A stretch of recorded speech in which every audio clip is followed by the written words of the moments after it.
ওই দিন রাতে এসে বললো যে আমি ঠকেছি, তোমাকে বিয়ে করে আমি ঠকেছি। কেমন ঠকছো? যে তুমি ইউজকৃত। বিয়ের কয়দিন পরে এই ঘটনা? এক সপ্তাহ পরে। এক সপ্তাহ পরে সে আপনাকে বললো যে এই ধরনের কথাবার্তা। এই ধরনের কথা। আবার আমাকে জিজ্ঞাসা করলো তোমার কোনো ফ্রেন্ড আছে কিনা, এই সেই না। তো ওই যে আমি সাদ্দামের সাথে কথা বলতাম, ওর সাথে পরীক্ষার সময় বিভিন্নভাবে হেল্প করতো আমাকে। আমার নাম নিপা আক্তার। নিপা আক্তার। বয়স কত? বয়স 27। 27 রানিং। জি জি। জন্ম জেলা কোথায়? কুমিল্লা। কুমিল্লাতে। আর বর্তমানে থাকছেন ঢাকায়? ঢাকায় থাকছেন। ঠিক আছে। তো নিপা, শুরু করুন, তারপরে না হয় আমরা প্রাসঙ্গিকভাবে যা বলার আপনার কাছ থেকে জানার টুকটাক আমি সেটা জানবো। শুরু করুন প্লিজ। আমি ছোটবেলা থেকে শুরু করতে চাই। জি নিশ্চয়ই। আমার যখন বয়স 1 বছর 1 দিন, জি, ওই দিন আমার বাবা মারা যায়। আমরা 3 ভাই বোন। 3 ভাই 1 বোন ছিলাম। আচ্ছা। তো আমার বড় 2জন ভাই আর আমি আর আমার ছোট ভাই। আমার যখন 10 মাস কি 11 মাস এরকম সময় আর কি, আমার ছোট ভাই মানে হয়ে গেছে। আচ্ছা।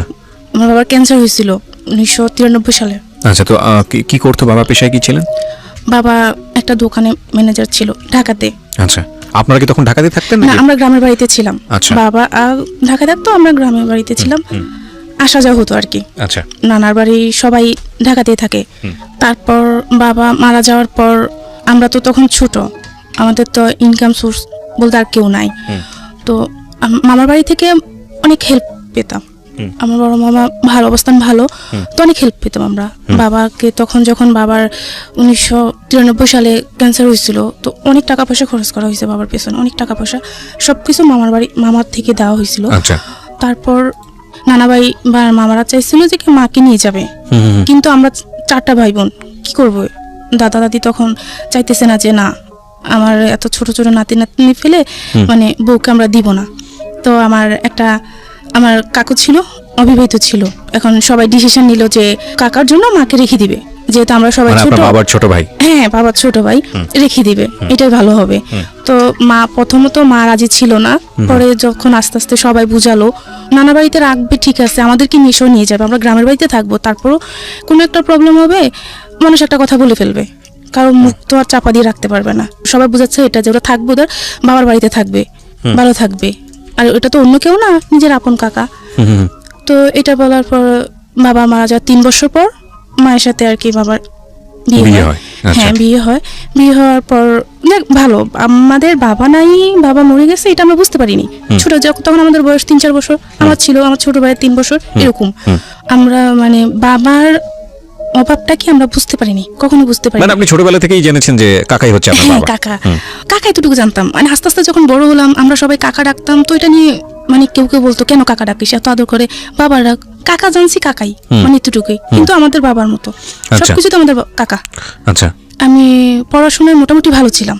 তো ক্লাস যখন আমি পড়ার অবস্থায় 26 মাসে ফুল লাগবে, আমাদের স্কুলে অনুষ্ঠান হবে, তো সবাই ফুল অ্যারেঞ্জ করতেছি, কিন্তু আমি পারতেছি না, আমি ফুল আনবো কোথা থেকে, মানে এরকম একটা চিন্তাধারা যে কোথা থেকে ফুল আনবো। একটা ভাইয়া শুনলো যে আমি ফুলের জন্য ইয়ে করতেছি, তো ভাইয়া বললো যে তোর কি ফুলের দরকার? তুমি হ্যাঁ ভাই, আমার না ফুলের দরকার। তো বললো আচ্ছা, তোকে আমি ফুল দিব, তুই বিকালবেলা ওখানে আসিস, একটা জায়গার নাম। কোন ক্লাসে তখন? আমি ক্লাস 4 তখন। ক্লাস 4 এ? ফুল কেন? মানে 26 মার্চের সময় অনুষ্ঠান হবে, স্কুলে অনুষ্ঠান হবে, সবাই ফুল নিবে, আমার হাতে ফুল থাকবে না, এটা। আচ্ছা, তো ফুল খুঁজছিলেন আপনি? হ্যাঁ, ফুল খুঁজতেছিলাম তখন, কিন্তু তখন পাওয়া যায় না, যেহেতু গ্রামে। আমি ওখানে গেলাম। আচ্ছা।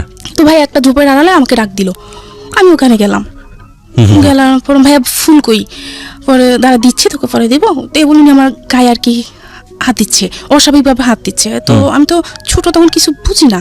তো আমি তখন কানা করতেছি যে ভাইয়া এটা কি, আমি মানে কানা করতেছি, আপনি কি করতেছেন, আমি সবাইকে বলে দেবো, আপনি তো আমাকে ফুল দিবেন, ফুল দেওয়ার জন্য ডাকছিলেন, কিন্তু এরকম করার কি, মানে এরকম করে কানাকাটি করতেছি। তখন আমার চেপে ধরে রাখছে যে আওয়াজ করিস না, চুপ, আওয়াজ করিস না।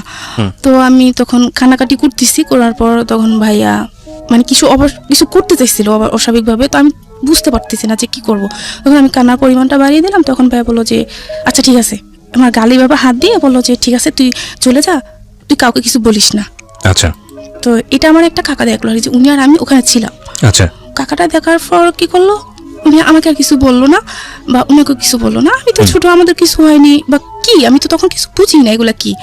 তো আমি বাসায় চলে আসলাম। আসার পর তার 1-2 দিন পর আর কি দুপুরবেলা আর কি মা ডাক দিল আমার, যেদিকে আয়। বলছে কি, বলে যে তোকে নাম ধরে বললো যে ও ও ও তোকে কি করছে। বলছে না মা কিছু করে নাই তো, ওর সাথে ওখানে গেলি কেন? তো আমি বললাম যে না কিছু করে নাই, এমনিতে আমি ফুলের জন্য গেছি, এটা বললাম। তো বলার পর মা কিছু বলে নাই। পরের দিন বাবাকে আবার ওই কাকাটা বললো, বলার পর আমাকে খুব মারা হলো। মানে একটা মানুষ এত মারে ফ্যামিলি থেকে, যে মা বাবা খুব খুব মারতেছিল, যে কি করছে বল। তো আমাকে কিচ্ছু করেনি। আমার দুইটা হাত বেঁধে, উপর দিয়ে হাত ছিল আর পাগুলা নিচে কিছু ছিল না, পাগুলা ছানা ছিল, ওই অবস্থা আমার গায়ে পিঁপড়া ঢেলে দিছিল। পিঁপড়া ঢেলে দিয়েছিল মানে আমি শিকার যাই যে কি হয়েছে। লাল পিঁপড়া? হ্যাঁ, লাল লাল বড় বড় পিঁপড়া গুলা। এটা চাচা মানে মা বাবা দুজনেই। বাবা বলতে মানে চাচা? কাকা, হ্যাঁ কাকা। মানে কি করছে, তুই কেন গেলি ওখানে, কি করছে, শিকার যা। দেখেছিল যেন কি একটা কাকা, আপনারই আবার না আমার আপন না, দুঃসম্পর্কের কাকা দেখেছেন, দেখে আপনার বাবা মাকে বলেছে, তো বাবা মার শিকার যাওয়ার জন্য লাল পিঁপড়া দিয়ে দিয়েছে। হ্যাঁ বললো পিঁপড়া দিয়েছে, খুব মারতেছিল। তো আমার তো কিছু, আমি তো শিকার যাই না যে না কিছু করছে, তো আমাদের শিকার যা তাহলে মারবো না। মানে এত পরিমাণে মারা হয়েছে যে আমার আর নিঃশ্বাস নিতে পারতেছি না, খুব মারা হয়েছে। তো মারার পরে বললাম যে হ্যাঁ কিছু করছে, কি করছে সেটা তুই যে বলতে পারি না, কিছু করছে। তো দেন ওখানে অফ আর মারা হয় না। তো না হওয়ার পর আর কয়দিন পর আর কি, যে মা কোনো কিছু হলে ওটা নিয়ে আমাকে বিভিন্ন কথা শোনাতো, যে তুই ভালো না, তুই এরকম করস, তুই আমার মান সম্মান ডুবাবি, এই করে খুব মারতো। আর আমি খুব কালো ছিলাম, আচ্ছা খুব কালো, এটা নিয়ে শুনতে হতো কথা। গ্রামের বাড়িতে খুব কথা শুনতে হইতো, কালো, এত কালো, মানে কেউ দেখলে নাক চিটকাতো কালো, এরকম একটা জিনিস। ব্যাপারটা তখন ওই যে পড়াশোনা খুব ভালো ছিলাম, তখন নিজের ভিতরে আস্তে আস্তে মানে কেমন জানি একটা কাজ করতেছে, সবাই এরকম বলে, আর এটা নিয়ে আমার সারাক্ষণ কথা শুনতে হচ্ছে। আসলে তো আমি কিছু করিনি, যে কোনো সমস্যা হলে মা আমাকে এগুলো নিয়ে কথা শোনাতো, কথা শোনাতো। কোথায় যেতে চাইতাম মা দিত, হ্যাঁ এই জন্য যাবি নাকি, মা এটা বলতো। মা এখন বুঝি হয়তো মা শাসন করতেছে, কিন্তু শাসন করাটা এভাবে হয়তো উচিত ছিল না, বোঝাতে পারতো, তো এটা না করে এরকম করতো। তো আমি খুব ডিপ্রেশনে ভুগতেছিলাম, যে কারো কাছে কিছু বলতে পারতাম না, কিন্তু নিজে একা একা বসে কাঁদতাম।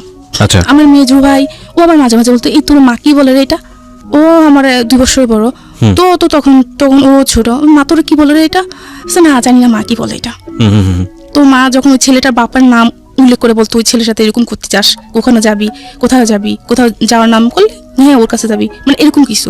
তো ভাই বলতো ওর নাম কেন বলে, আমি জানি না রে, আচ্ছা বাদ দে না। তো আমরা ভাই বোন ছোট মেজো ভাই আমি খুব মিল ছিলাম, মানে খুব মিল, যা সমস্যা তো দুজনকে খুব ভালোবাসতাম, ভাই বোন দুজনকে। তো এরকম চলতে চলতে ক্লাস 7 চলতেছে, পড়াশোনা যে ওই যে একটা ভালো একটা পড়াশোনা একটা পর্যায়ে ছিল, ওটা আস্তে আস্তে নষ্ট হয়ে গেল, আমি আর পড়াশোনাটা ঠিক মতো নিতে পারছি না। এটা হওয়ার পর আমি যেটার সঙ্গে জড়িত না সেই দোষটা আমার কাছে আসছে, এবং এটা নিয়ে খুব বেশি বাড়াবাড়ি করছে ফ্যামিলি। মানে কেউ তাকে আসছে হয়তো বলতেছে যে তুমি তো তোমার গোষ্ঠী বাইরে, তবে একটা কাজ হতো, যদি ফর্সা হতো চেহারাটা মোটামুটি ভালো হতো, এগুলো নিয়ে আপনাকে বলছিল, খুব বলা হতো। মানে আমি শুনতাম, কিন্তু কাউকে কিছু বলতাম না, মাকেও বলতাম না যে মা আমাকে এটা বলে, কোনোদিন আমাকে কিছু বলতাম না, যে যাই বলুক না কেন। এরকম করতে করতে আমার আর মানে পড়াশোনার দিকে আর মন নাই, ওই এসব নিয়ে সারাক্ষণ চিন্তাধারা ছিল। তো ক্লাস 6-এ যখন উঠি তখন মানে খুব অসুস্থ হয়ে যাই আমি এসবই এর ভিতরে। তো ডাক্তার বলতে এই সেই জন্ডিস, এই সেই রোগ, কিন্তু আসলে না, মানে মূলত আমার কি সমস্যা সেটা আমি বলতে পারবো, যে আমি এগুলো নিয়ে খুব টেনশন করি, যে কি হলো, মানে কেন এরকম হচ্ছে আমার সাথে। তো এটা হওয়ার পর ক্লাস যখন আমি 7-এ পড়ি, তো তখন আমাদের মোটামুটি ভালো চলতেছে, ফ্যামিলি ভালোই চলতেছে, মানে কোনো দিক দিয়ে কোনো সমস্যা দেখতেছি না। 2005 সালে আমার মেজো খালামণি মার্ডার হয়। ঘটনা কি ছিল, মানে আপনি কিভাবে দেখলেন, কিভাবে জানলেন? সেটা জানা হলো যে আমার মেজো খালামণিও আমাদের বাড়ি থেকে 2-3 গ্রামের পরে ছিল, মেজো খালামণির লাশটা পানিতে ভেসে ছিল। আপনি খবর পেলেন কিভাবে, আপনি জানলেন? আমাদেরকে ওনাদের মানে ও বাড়ি থেকে আমাদেরকে খবর দেওয়া হলো আর কি। তো আমরা যখন গেলাম, গিয়ে দেখলাম যে লাশটা অস্বাভাবিকভাবে কিছু, মা বুঝতে পারলো যে আমার বোনের এরকম হলো কেন, মানে একটা মানুষকে মেরে পানিতে ফেলে দেওয়া হলো, তার শরীরের অস্বাভাবিক কিছু দেখা গেল। তো মারা যাওয়ার পর মানে এই একটা সমস্যা শুরু হয়ে গেল, যে এই একটা আরেকটা জিনিস মানে মাথায় এফেক্ট করলো, যে এরকম একটা কিছু আমাদের লাইফে হয়ে গেল, যে আমার খালামণি খুব ভালো ছিল, আমাদের খুব আদর করতো, মাও খুব মানসিকভাবে মানে হয়ে গেল। তো এটার পর খালামণি কিছুদিন মারা যাওয়ার কিছুদিন পর কি হলো, আমার বড় ভাই তখন ইন্টারমিডিয়েট পরীক্ষাতে ছিল, পরীক্ষা টেস্ট দেওয়া হয়ে গেছিল, পরীক্ষাতে ছিল। তো শুনতে পেলাম, মানে খালামণি মারা যাওয়ার কয়েকদিন পর শুনতে পেলাম যে ভাই একটা রিলেশন করতেছে। আপনার বড় ভাই? হ্যাঁ, বড় ভাই একটা রিলেশন করতেছে, তো ওনারা দিবে না ভাইয়ের কাছে, বা আমরা ওটা আনবো না, এরকম কিছু চলতেছে, এরকম নিয়ে আর কি চলতেছে। মানে কি যে একটা অবস্থা মানে বলে বোঝাতে পারবো না। আচ্ছা, তখন আপনি কোন ক্লাসে? ক্লাস 4? ক্লাস 7। ক্লাস 7, ওকে।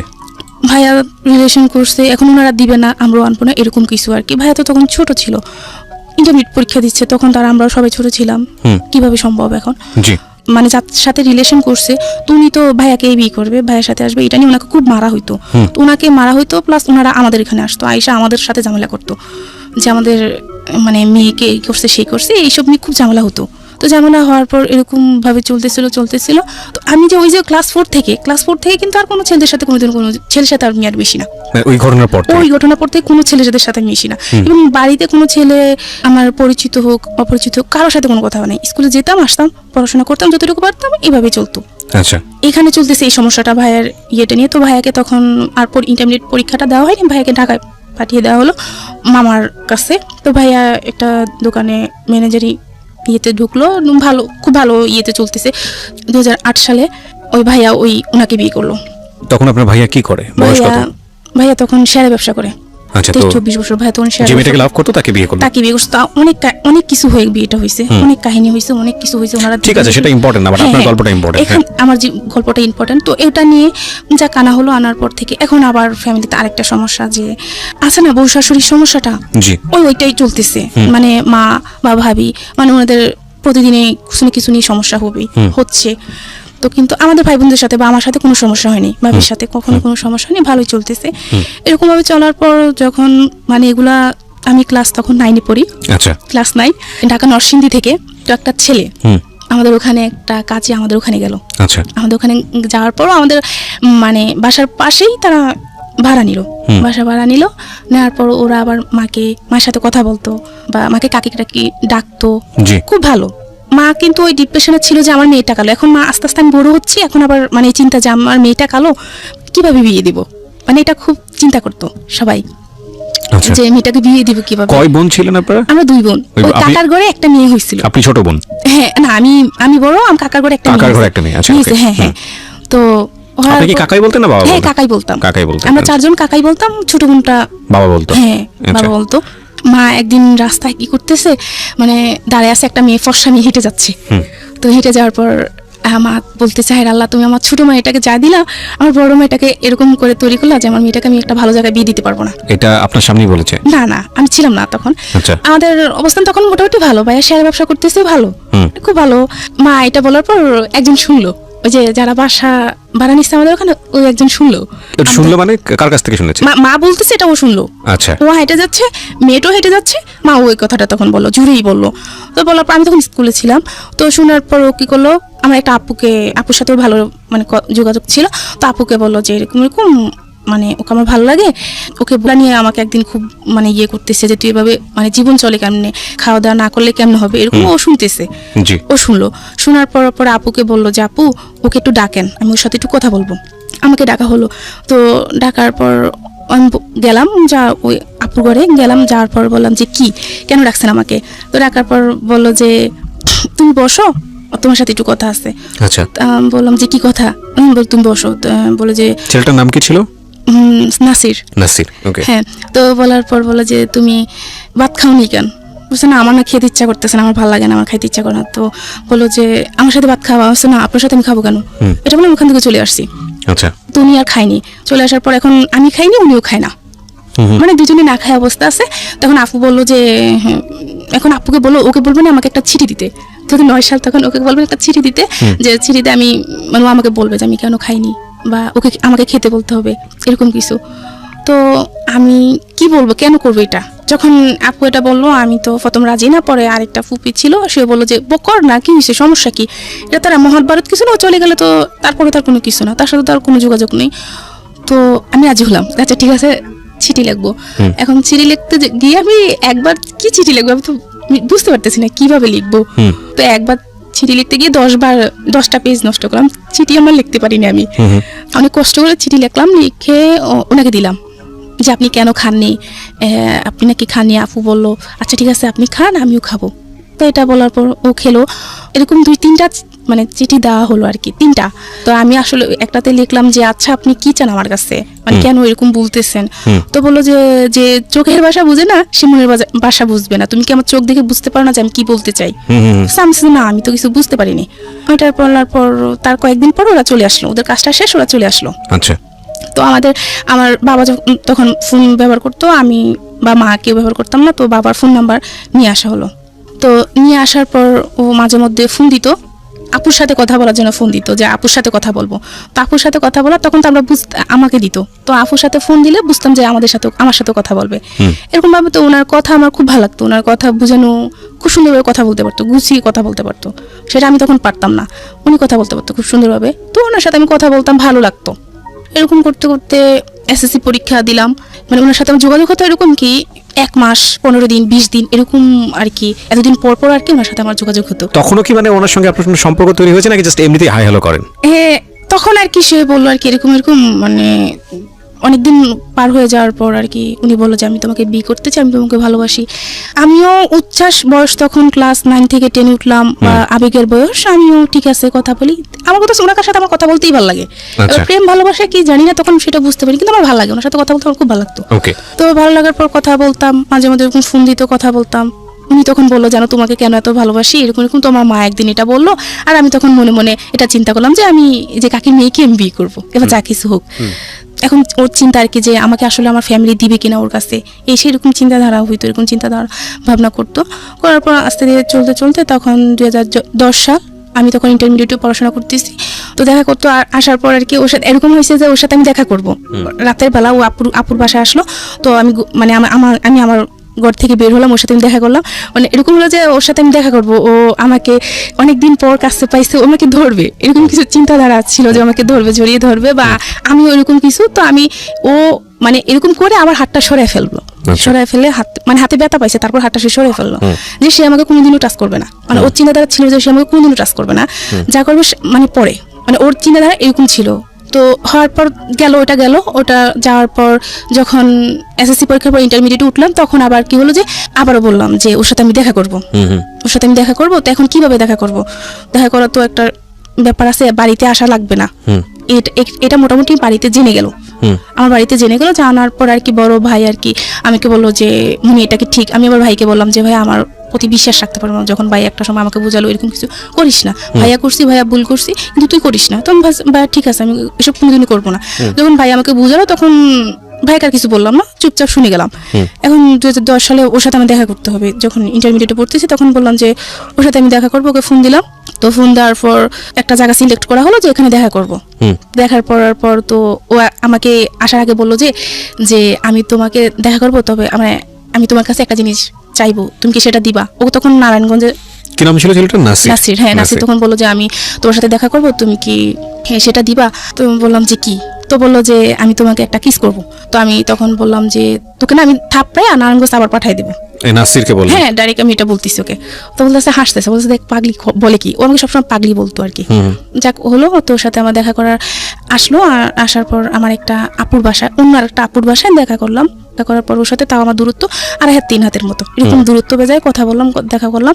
করার পর ও চলে আসলো নারায়ণগঞ্জে, আমি চলে গেলাম বাসায়।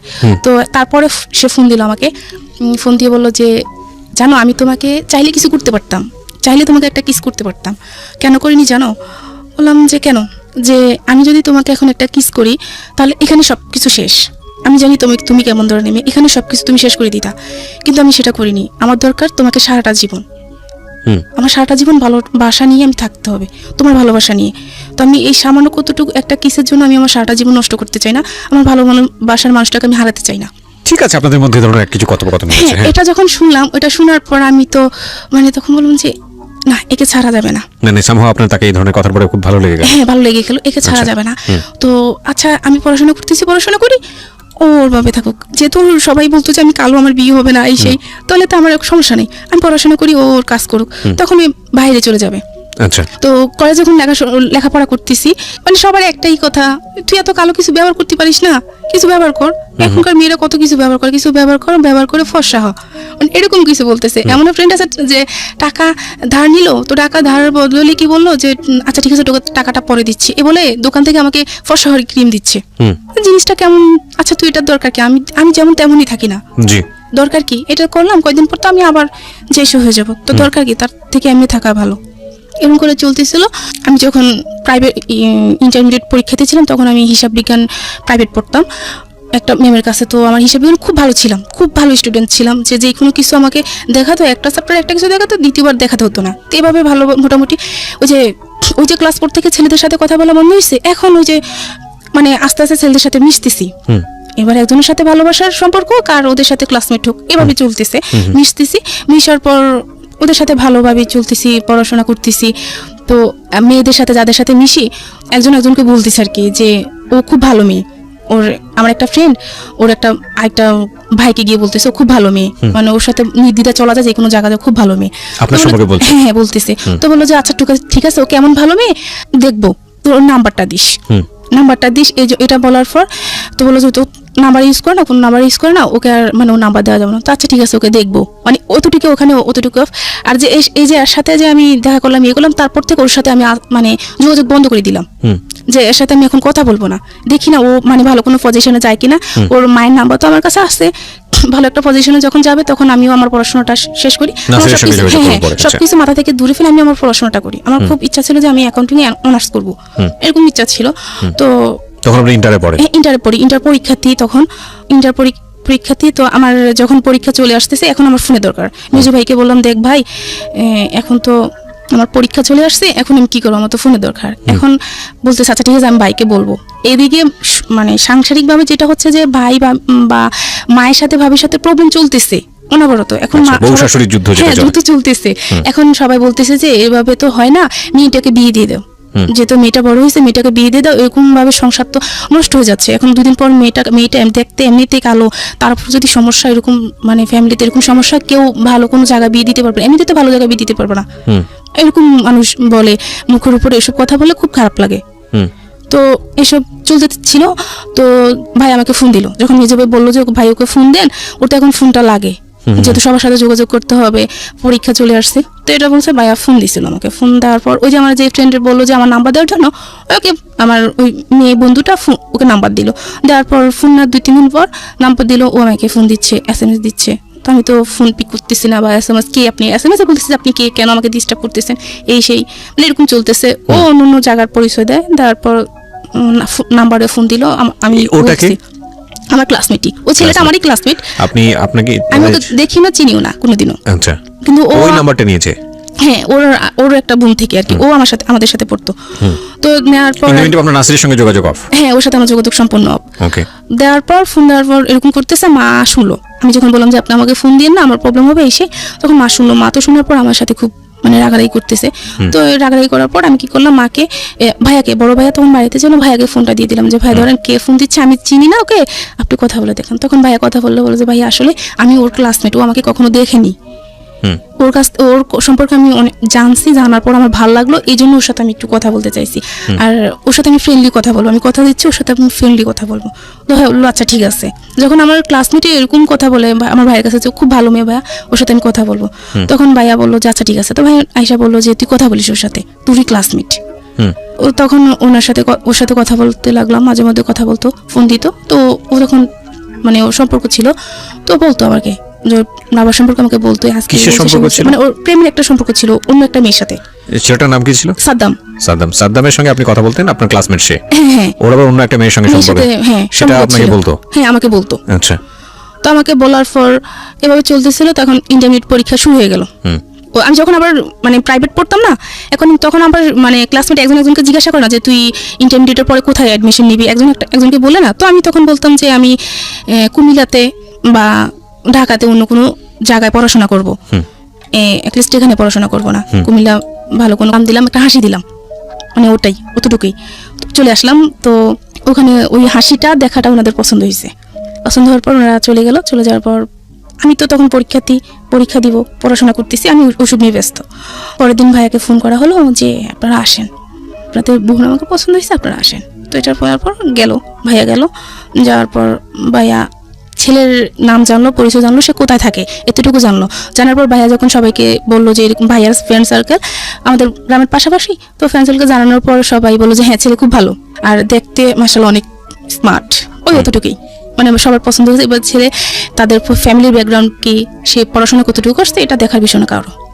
ছেলে দেখতে ভালো, আর মামাকে, আমার বড় মামাকে জানানো হলো। তো আমার বড় মামা তো আমাদের ফ্যামিলি সব কিছু, আমাদের এই যে ফ্যামিলিতে যত কিছু বড় মামা আমাদের অনেক হেল্প করছে। আমাদের এখানে এতটুকু আজকে এখানে আসার পেছনে তো বড় মামা, এরকম আর কি।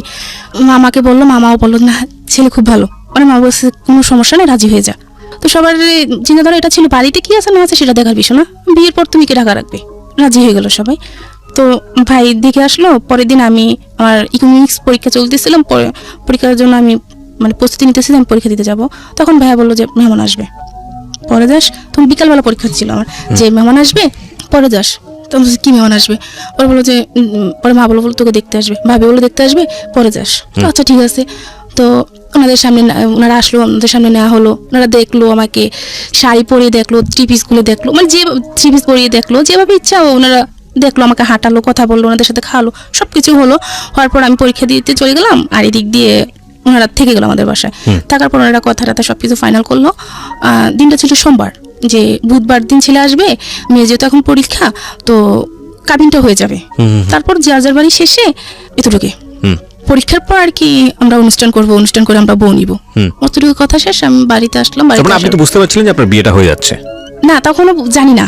মানে এত কিছু হচ্ছে, আপনি বাড়ির ছেলের সামনে যাচ্ছেন, হাসি দিয়ে চলে আসতেছেন, এটা তো বোঝাই যাচ্ছে যে কিছু একটা হচ্ছে। না, আমি তখন বুঝতে পারিনি যে বিয়ে হবে আমার, মানে ওই তারপর তো ওই আপনার মা যে আপনার ফোনে একটা কনভারসেশন শুনেছিল যে আপনি ফোন দিয়ে না, আমার বাসায় ডিস্টার্ব হবে, এরপর থেকে আপনার ফ্যামিলি অনেক সিরিয়াস হয়ে গেছে যেভাবে। এটা না, তাহলে ওই যে আমি নাসিরের সাথে দেখা করছি, ওটা শোনার 15 দিন পরে এই ঘটনাগুলো হচ্ছে। আচ্ছা, তার মানে এই ঘটনার প্রেক্ষিতেই আপনার ফ্যামিলি চিন্তা করেছে বিয়ে সাথে দিয়ে দিই, তারপরে যা হওয়ার হবে। হ্যাঁ, আর ফ্যামিলি তো যে দুর্যোগ চলতেছে, বর্ষাশ্রী যুদ্ধ, বুঝতে পেরেছি। বলো এসব নিয়ে তো মানে মেয়েটাকে বিয়ে দিয়ে দিলে ভালো হবে, এরপর ছোট একটা মেয়ে আছে ওটাকে পরে দেখা যাবে, এরকম কিছু আর কি। তখন আমি কলেজ থেকে আসলাম, পরীক্ষা দিয়ে আসার পর আর কি শুনলাম যে আমার বিয়ে ঠিক হয়েছে, বুধবার দিন বিয়ে হবে। আচ্ছা, মানে তখন তো আমি মানে কি করব বুঝতে পারতেছি না, যে হঠাৎ করে এটা কি, আর ওটা তো বলতে পারতেছি না। এখন তো বুঝতে পারলাম ওটা শোনার পরে এরকম হলো, আর ওটা কাউকে কিছু বলতে পারতেছি না, মেনে নিলাম যা কপালে যা আছে তাই হবে, আর কোনো সিনক্রেট করিনি। না করার পর তখন কি হলো, বুধবারে ওরা আসলো। এখন আসার পর আর কি ওরা দেখলো, এখন আবার দেখবে, বিয়ে হবে আগে দেখবে, ছেলে দেখবে। তারা কিন্তু ছেলে দেখে নাই, ওর মা আর ওর বোন, ওর ভাই দেখলো আমাকে, কিন্তু ও দেখলো না। এখন ও আসলো, ও দেখলো। আপনি ছেলে দেখেছেন ওই সময়টাতে? না, আপনি না, ওকে আমি তখনও দেখিনি। আচ্ছা, দেখলো, দেখার পর বললো যে আচ্ছা আমার তো মেয়ে পছন্দ হয়েছে, আজকে ওর সবকিছু থাকুক, মানে আমাদের ভালো একটা আয়োজন করা হয়েছে। সবাই জানলো যে মানে ওর বিয়ে, নিপার বিয়ে, সবাই জানে এটা, সবাইকে মোটামুটি দাওয়াত দেওয়া হয়েছে, ছোটখাটো অনুষ্ঠান যাকে বলা হয় আর কি, মোটামুটি সবাই জানলো যে আমার বিয়ে আজকে। তো তখন বললো যে আমার মেয়ে পছন্দ হয়েছে। আচ্ছা, এটা তো আমাদের বাবা চাচা কাউকে আনেনি, শুধু ও আসলো ওর কোনো কয়টা ফ্রেন্ড নিয়ে। তখন সবার মনে খটকা লাগলো, কিছু নিয়ে আসেনি। একটা বিয়ে করতে আসবে, একটা থাকবে, একটা শাড়ি তো নিয়ে আসবে, কিছু নিয়ে আসেনি। তো তখন সবার মনে একটা খটকা লাগলো, লাগার পর আর কি ওর যেটা হলো যে আমাকে ওর পছন্দ হয়নি। মানে বুঝলাম না ঠিক, আপনার থেকে পছন্দই করলো, আবার পছন্দ হয়নি বলতে? মানে ওর ফ্যামিলি পছন্দ করলো, ও এটা বললো আর কি, মিথ্যা বললো। তারপর মেয়ে পছন্দ হয়েছে, আমি আগামীকাল আমার বাবাকে পাঠাবো, আমার কাকাকে পাঠাবো, পাঠিয়ে তারপর মানে বিয়ে ডেট ফিক্সড করবো। আচ্ছা, এটা বলে ও চলে গেল। এখন তো সবাই মোটামুটি বুঝতে পারলো যে কিছু একটা সমস্যা। পরে ও ফোন দিয়ে বললো যে এরকম এরকম, এখন না বিয়েটা পরে, ওকে টেনশন করতে বলেন না, ওকে পড়াশোনা করতে বলেন। তো ওকে বিভিন্ন জন ভাইয়ের বিভিন্ন ফ্রেন্ড সার্কেল এসে মানে বিভিন্ন মানুষ বুঝালো, বা ওদের বাড়ি থেকে যখন ওদের বাড়িতে গেলাম তখন শুনতে পেলাম আর কি, আমার শাশুড়ি টাশুড়ি সবাই বুঝালো যে মেয়েটা ভালো, দেখ কিচ্ছু হবে না, বিয়ে কর, কি হয়েছে, কালো হয়েছে, তাতে কি, কিছু হবে না। এটা করে ওকে বোঝানো হলো। বোঝানোর পরের দিন বৃহস্পতিবার ও আবার ভাইয়ের সাথে মিট করলো, যে আপনি আসেন, আপনার সাথে দেখা করবো। তো দেখা করার পর আবার বিয়ে ঠিক করলো শুক্রবার দিন আবার বিয়ে ঠিক করলো। এখন তার কিছু করা নাই, তখন ডিসিশন নিলাম যে আর মানে বিয়ে কারোর সামনে যাবো না, পড়াশোনা করবো। মাকে বলে দিলাম কারোর সামনে আমাকে নিবেন না, এটা খারাপ, এই জিনিসটা যে কত খারাপ হয়েছে, মানে মাকে বললাম যে বুঝতে পারছেন যে আমার বিয়ে ঠিক হয়েছে, বিয়েটা ভেঙে গেছে, গ্রামের বাড়িতে জিনিসটা অনেক খারাপ জিনিস, তো আমার আর দরকার নেই, আমি আর বিয়ে করবো না, আমি পড়াশোনা করবো। যখন আবার বিয়েটা ঠিক হলো, দ্বিতীয়বার আমি কিছু বলতে পারলাম না, চুপচাপ বিয়েটা করে ফেললাম। শুক্রবার দিন বিয়েটা হয়ে গেল। দ্বিতীয়বার বিয়ে ঠিক হয়েছে কিভাবে? মানে একজনের সাথে ফার্স্টের দিন বুধবার দিন বিয়ে হওয়ার কথা ছিল, কিন্তু হয়নি। আবার শুক্রবার দিন ও নিজেই ঠিক করলো ভাইয়ের সাথে এসে যে আচ্ছা ঠিক আছে, আমরা আগামীকাল যাবো, বিয়ে হবে। মানে ছেলেটা আবার রাজি হয়েছে? হ্যাঁ, আবার রাজি হলো। ওকে বিভিন্ন সবাই নাকি নাম কি ছিল? ওর নাম ছিল ফাহিম। ফাহিম, হ্যাঁ। ওকে। বিয়ে হওয়ার পর যখন ওকে আর আমাকে আর ওদের বাড়িতে না হয় না, আমাদের বাড়িতে রাখলো, যেহেতু পরীক্ষা। তো ওকে আর আমাকে একটা ঘরে দেওয়া হলো। দেওয়ার পর ওকে আমি দেখলাম। ওকে দেখার পর তো আমি মানে পুরা প্রেমে পড়ে গেলাম। আসলে অনেক সুন্দর ছিল, মানে আমার হিসাবে আমি কিছুই না, মানে এতটা সুন্দর ছিল। কথা বলতেছে, তো একটা জিনিস খেয়াল করলাম যে সে আমার দিকে একটাবারও তাকায়নি। আচ্ছা। তখন অনেকটা খারাপ লাগলো যে সে আমার দিকে একটাবারও তাকায়নি। একটা মেয়ের কত চিন্তাধারা থাকে, একটা মেয়ে না সবাই একটা চিন্তাধারা থাকে যে বিয়ের পর বাসঘরটা হবে অন্যরকম চিন্তাধারা থাকে। তো আমি দেখলাম যে আমার হাজবেন্ড আমার দিকে একবারও তাকায়নি, আমার দিকে না তাকানোর ফলে আমি আর কিছু বলিনি। ও কথা বলতেছে, বুঝাচ্ছে যে বিয়ে মানে কি, এই সেই একটা বিয়ে সম্পর্কে বিভিন্ন ধরনের কথা বোঝাচ্ছে, কিন্তু ও আমার দিকে শুধু চোখ বন্ধ করে কথা বলতেছে, একটাবারও আমার দিকে তাকায়নি।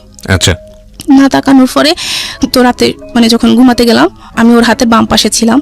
তো রাতে খেয়াল করলাম যে ও আমার বাম পাশ থেকে ডান মানে আমার ও পাশ হলো গিয়ে মানে সিগারেট, বাসরাতে সে সিগারেট খাচ্ছে বাসরাতে। জি। তো এটা দেখার পর তো পুরো আমি শকড যে বিয়ের রাতে হাজবেন্ড একটা বার আমার দিকে তাকালো না, এখন সে সিগারেট খাচ্ছে, মানে জিনিসটা কেমন? এরকম রাত্রে দুইটা খেলো। তো খাওয়ার পর খুব খারাপ লাগলো যে আল্লাহ জানি কপালে কি আছে। তারপর আর কাউকে কিছু বলিনি। বলার পর পরের দিন ও আমাদের বাড়িতে ছিল, থাকার পর ওর একটা ফ্রেন্ড নাকি আমাদের বাড়িতে আসতে চাইছিল, যেহেতু শ্বশুর বাড়িতে যাবো। তো বললো যে আমার শ্বশুর বাড়িতে যাবি কি? আমার নিজেরও তো মন ঠিক না, আমার নিজেরও তো পছন্দ হয়নি। সে সেটা তার ফ্রেন্ডকে বললো, এটা সে আমাকেও বললো। তো আমাকে বলার পর আমি আড়ালে দাঁড়ায় কান্না করতেছি যে কি হলো কপালে। তো কান্না করতেছি, ভাবি দেখলো কি হলো, ভাবি এরকম উনি এই কথা বলে। তো ভাবি ওকে খুব বুঝালো যে ভাই হ্যাঁ বলতে পারবেন মেয়েটা কালো, কিন্তু মানে ওর মতো মানুষ হয় না, সারাটা দিন বলে যেতে পারবেন কিন্তু কোনো প্রত্যুত্তর করবে না, খুব ধৈর্যশীল একটা মেয়ে, ওকে আপনি কখনো কষ্ট দিন না। তখন অতটুকু তো ভালোই চলতেছিল, ফোনে কথা টথা বলতাম। ও 3 দিন থেকে চলে আসলো ঢাকায়, ওর সাথে ভালোই ফোনে কথাবার্তা ভালোই চলতো, খুব ফোনে অনেক কথা চলতো, অনেক কথা হতো। তো ওকে বিভিন্ন কথার মাধ্যমে বুঝাতাম যে শুনো, বাবা মার পছন্দে বিয়ে করছো, কিন্তু এমন আচরণ তাদের সাথে করবে না যাতে তারা কষ্ট পায়। ভাই বোনের সাথে সবসময় ভালো ইয়ে করবা, আগে যে যতটা ভালো করছো তার থেকে বেশি ভালো করবা। তো ওর এই কথা বলতো, তোমার এই কথাগুলো খুব ভালো লাগে আমার, তোমার এই কথাগুলো আমার খুব ভালো লাগে। এটা হওয়ার পর যখন বিয়ের 1 সপ্তাহ হলো, আগে শুক্রবার বিয়ে হলো, পরে বৃহস্পতিবার আর কি আমি ঘুমাচ্ছি, ও অনেকবার ফোন দিচ্ছে আমার ফোনে, কিন্তু আমি এত ঘুম যাচ্ছি যে আমি ফোনটা রিসিভ করতে পারতেছি না। ও 26 বার আমাকে ফোন দিল। ফোন দেওয়ার পর আমি ফোন রিসিভ করলাম, রিসিভ করার পর চুপ করেছিল অনেকক্ষণ। তো আমি বললাম যে সরি, আমি না ঘুমিয়ে পড়ছি, ওই দিন পরীক্ষা ছিল একটা, পরীক্ষা দিয়ে আসে আমি ঘুমিয়ে পড়ছি, আমাকে ক্ষমা করে দাও, আমি ফোনটা রিসিভ করতে পারি না। ওই দিন রাতে এসে বললো যে আমি ঠকেছি, তোমাকে বিয়ে করে আমি ঠকেছি। কেমন ঠকছো? যে তুমি ইউজকৃত। বিয়ের কদিন পরে এই ঘটনা? 1 সপ্তাহ পরে। 1 সপ্তাহ পরে সে আপনাকে বললো যে এই ধরনের কথা।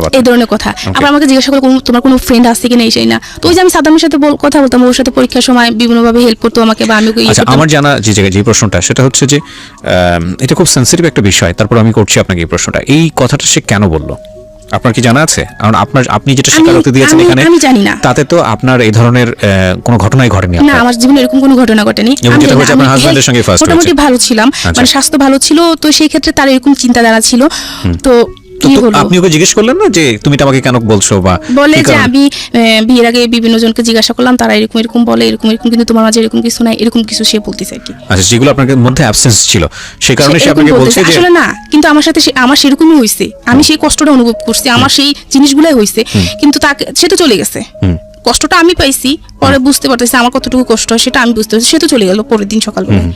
আমি তো সামহাউ সে আপনার মুভমেন্ট বা সবকিছু মিলিয়ে সে যেটা গেস করেছে যে আপনার বিয়ের আগে অন্য কারোর সঙ্গে সম্পর্ক ছিল, হ্যাঁ শারীরিক সম্পর্ক ছিল, সেটা একটা বিষয়। খুব সামাজিকতার জায়গা থেকে আমরা এই বিষয়গুলো নিয়ে কথা বলি না, আমাদের সমাজে এগুলো এক ধরনের ট্যাবু মনে করা হয়, কিন্তু একটা মেয়ের সংসার জীবন শেষ হয়ে যাওয়ার জন্য ভয়ঙ্কর রকম ভাবে এটা কিন্তু খুব সেন্সিটিভ একটা বিষয়। আপনারা আপনাদের জায়গা থেকে বিষয়টাকে বোঝার চেষ্টা করবেন। আমি জানি যে আজকে যারা জীবন গল্প শুনছেন তারা প্রত্যেকেই নিজের জায়গাটা থেকে আজকের এই ঘটনাগুলোকে হয়তো নিজের জীবনের সাথে রিলেট করতে পারবেন। তারপর কি হলো, আমাকে এগুলো যখন বললো তখন আমি খুব কান্নাকাটি করলাম যে শুনো, এরকম কিছুই না, তুমি একটাবার বিশ্বাস করো আমাকে, বুঝে তোমাকে আমি জীবনে বিশ্বাস করবো না। এগুলো বলার পর কি হলো, আমার পরীক্ষা শেষ হয়ে গেল। পরীক্ষা শেষ হওয়ার পর ওই যে ওর সাথে আমার চলতেছে, কথাবার্তা চলতেছে, মাঝে মাঝে ঝগড়া হচ্ছে, আর ফ্যামিলিতে ওর ফ্যামিলিতে খুব রাগ ভিড় করতেছে যে এরকম একটা মেয়ে আমার জন্য আনছেন, এত কালো মেয়ে, আমি সমাজে যেতে পারবো না, এই না সেটা খুব তাদেরকেও পেশায় রাখতো, আমাকেও রাখতো, ঝগড়া আমাদের সাথে করতো, তাদের সাথে করতো। জি। এরকম করতে করতে পরে আমার পরীক্ষা শেষ হওয়ার পর এখন অনুষ্ঠান হবে, তো বললো যে আর কয়দিন পরে যাই।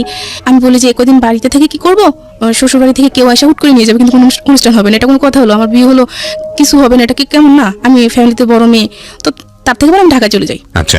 মামার বাসায় গিয়ে বেড়াই, ওখানে চলে যাই। ওখানে গেলাম, ঢাকা চলে আসলাম। আসার পর ও আর মামার বাসার পাশাপাশি, যেতাম ওর কাছে, মানে এরকম হতো, তারপরও যেতাম ওর সাথে। আমার সাথে এমনিতে সবকিছু চলতেছে, কিন্তু এগুলো সে বলে যাবেই। আচ্ছা। বিভিন্ন কলেজের নাম ধরে বলতো যে এইসব মেয়েরা যে খারাপ তুমি জানো?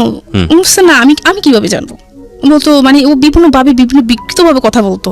তো আমি বলতেছি তুমি এগুলো কি বলো, আমি তো এগুলো জানি না। বলছে হ্যাঁ তুমি ঢং করো না, তুমি এগুলো সবই জানো, তুমি ঢং করো না, তুমি এগুলো সবই জানো।